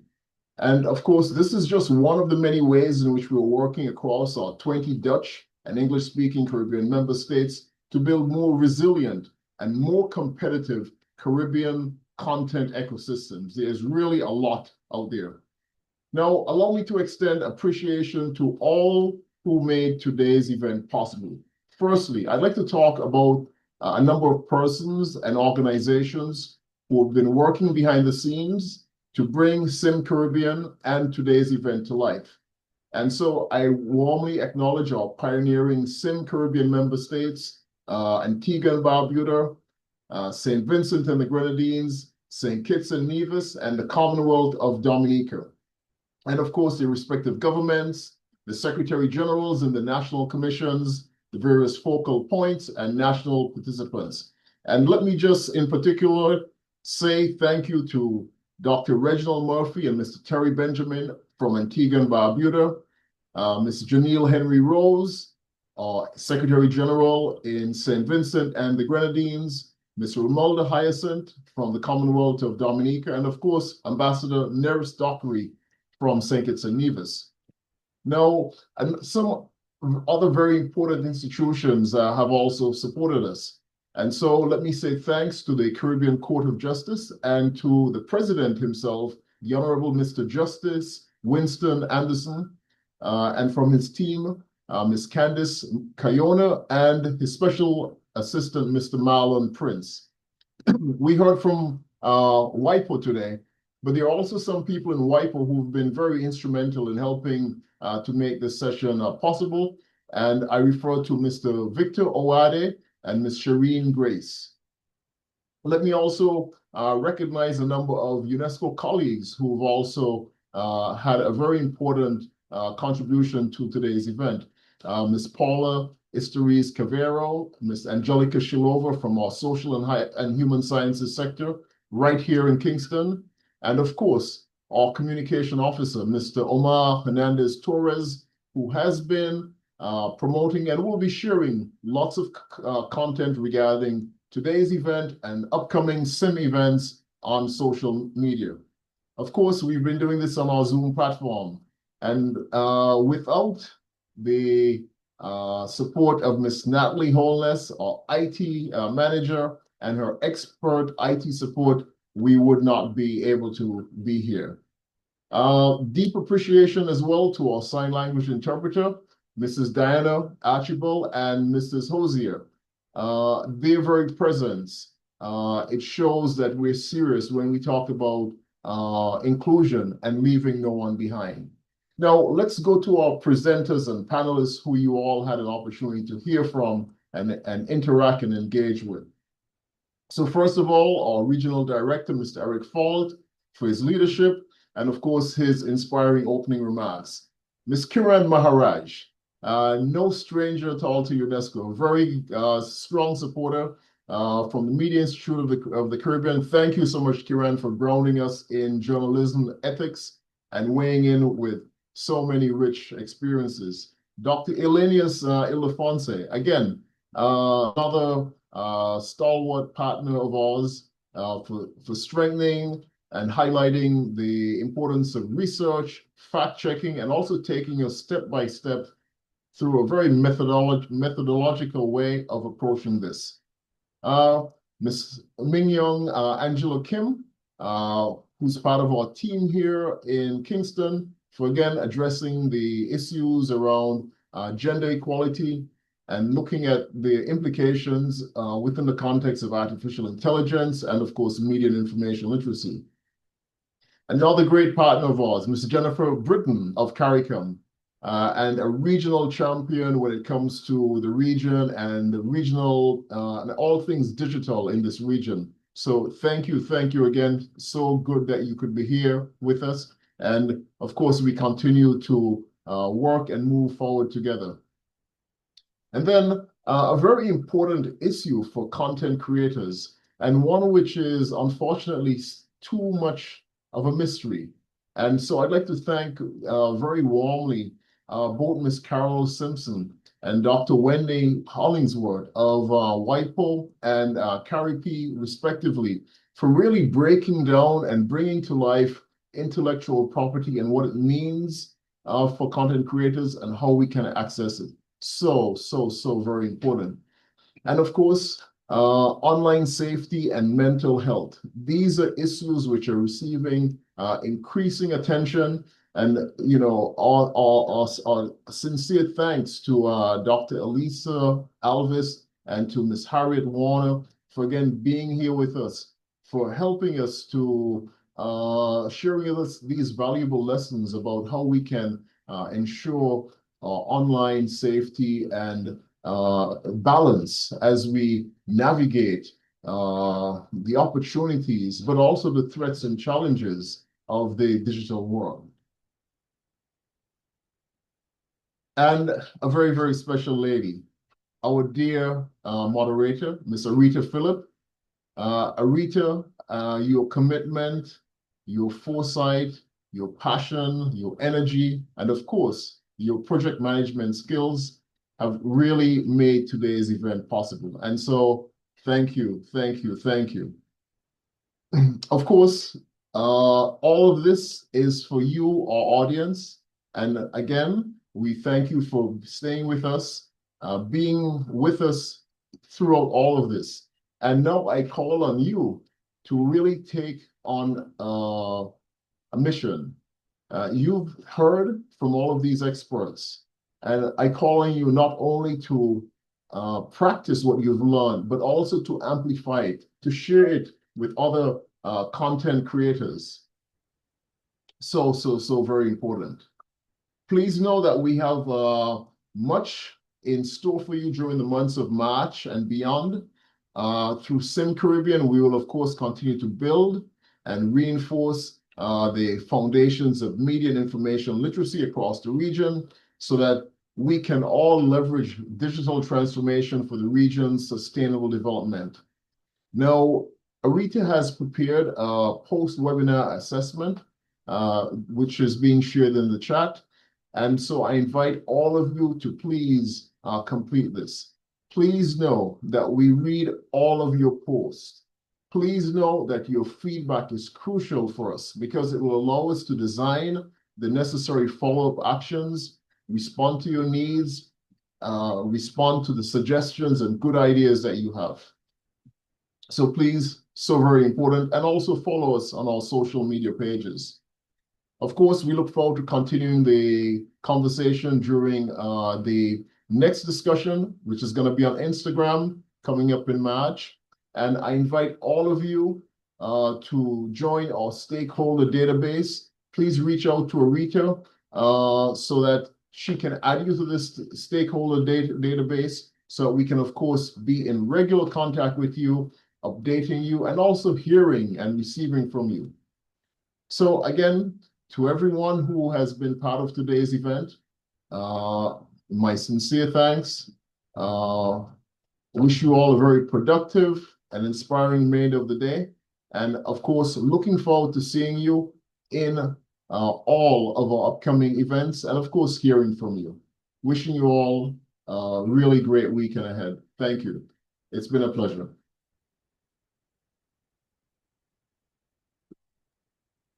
Thank you so much, Paul. And if I can just add one small note to thank our sign language interpreters, our sign English interpreters, Mrs.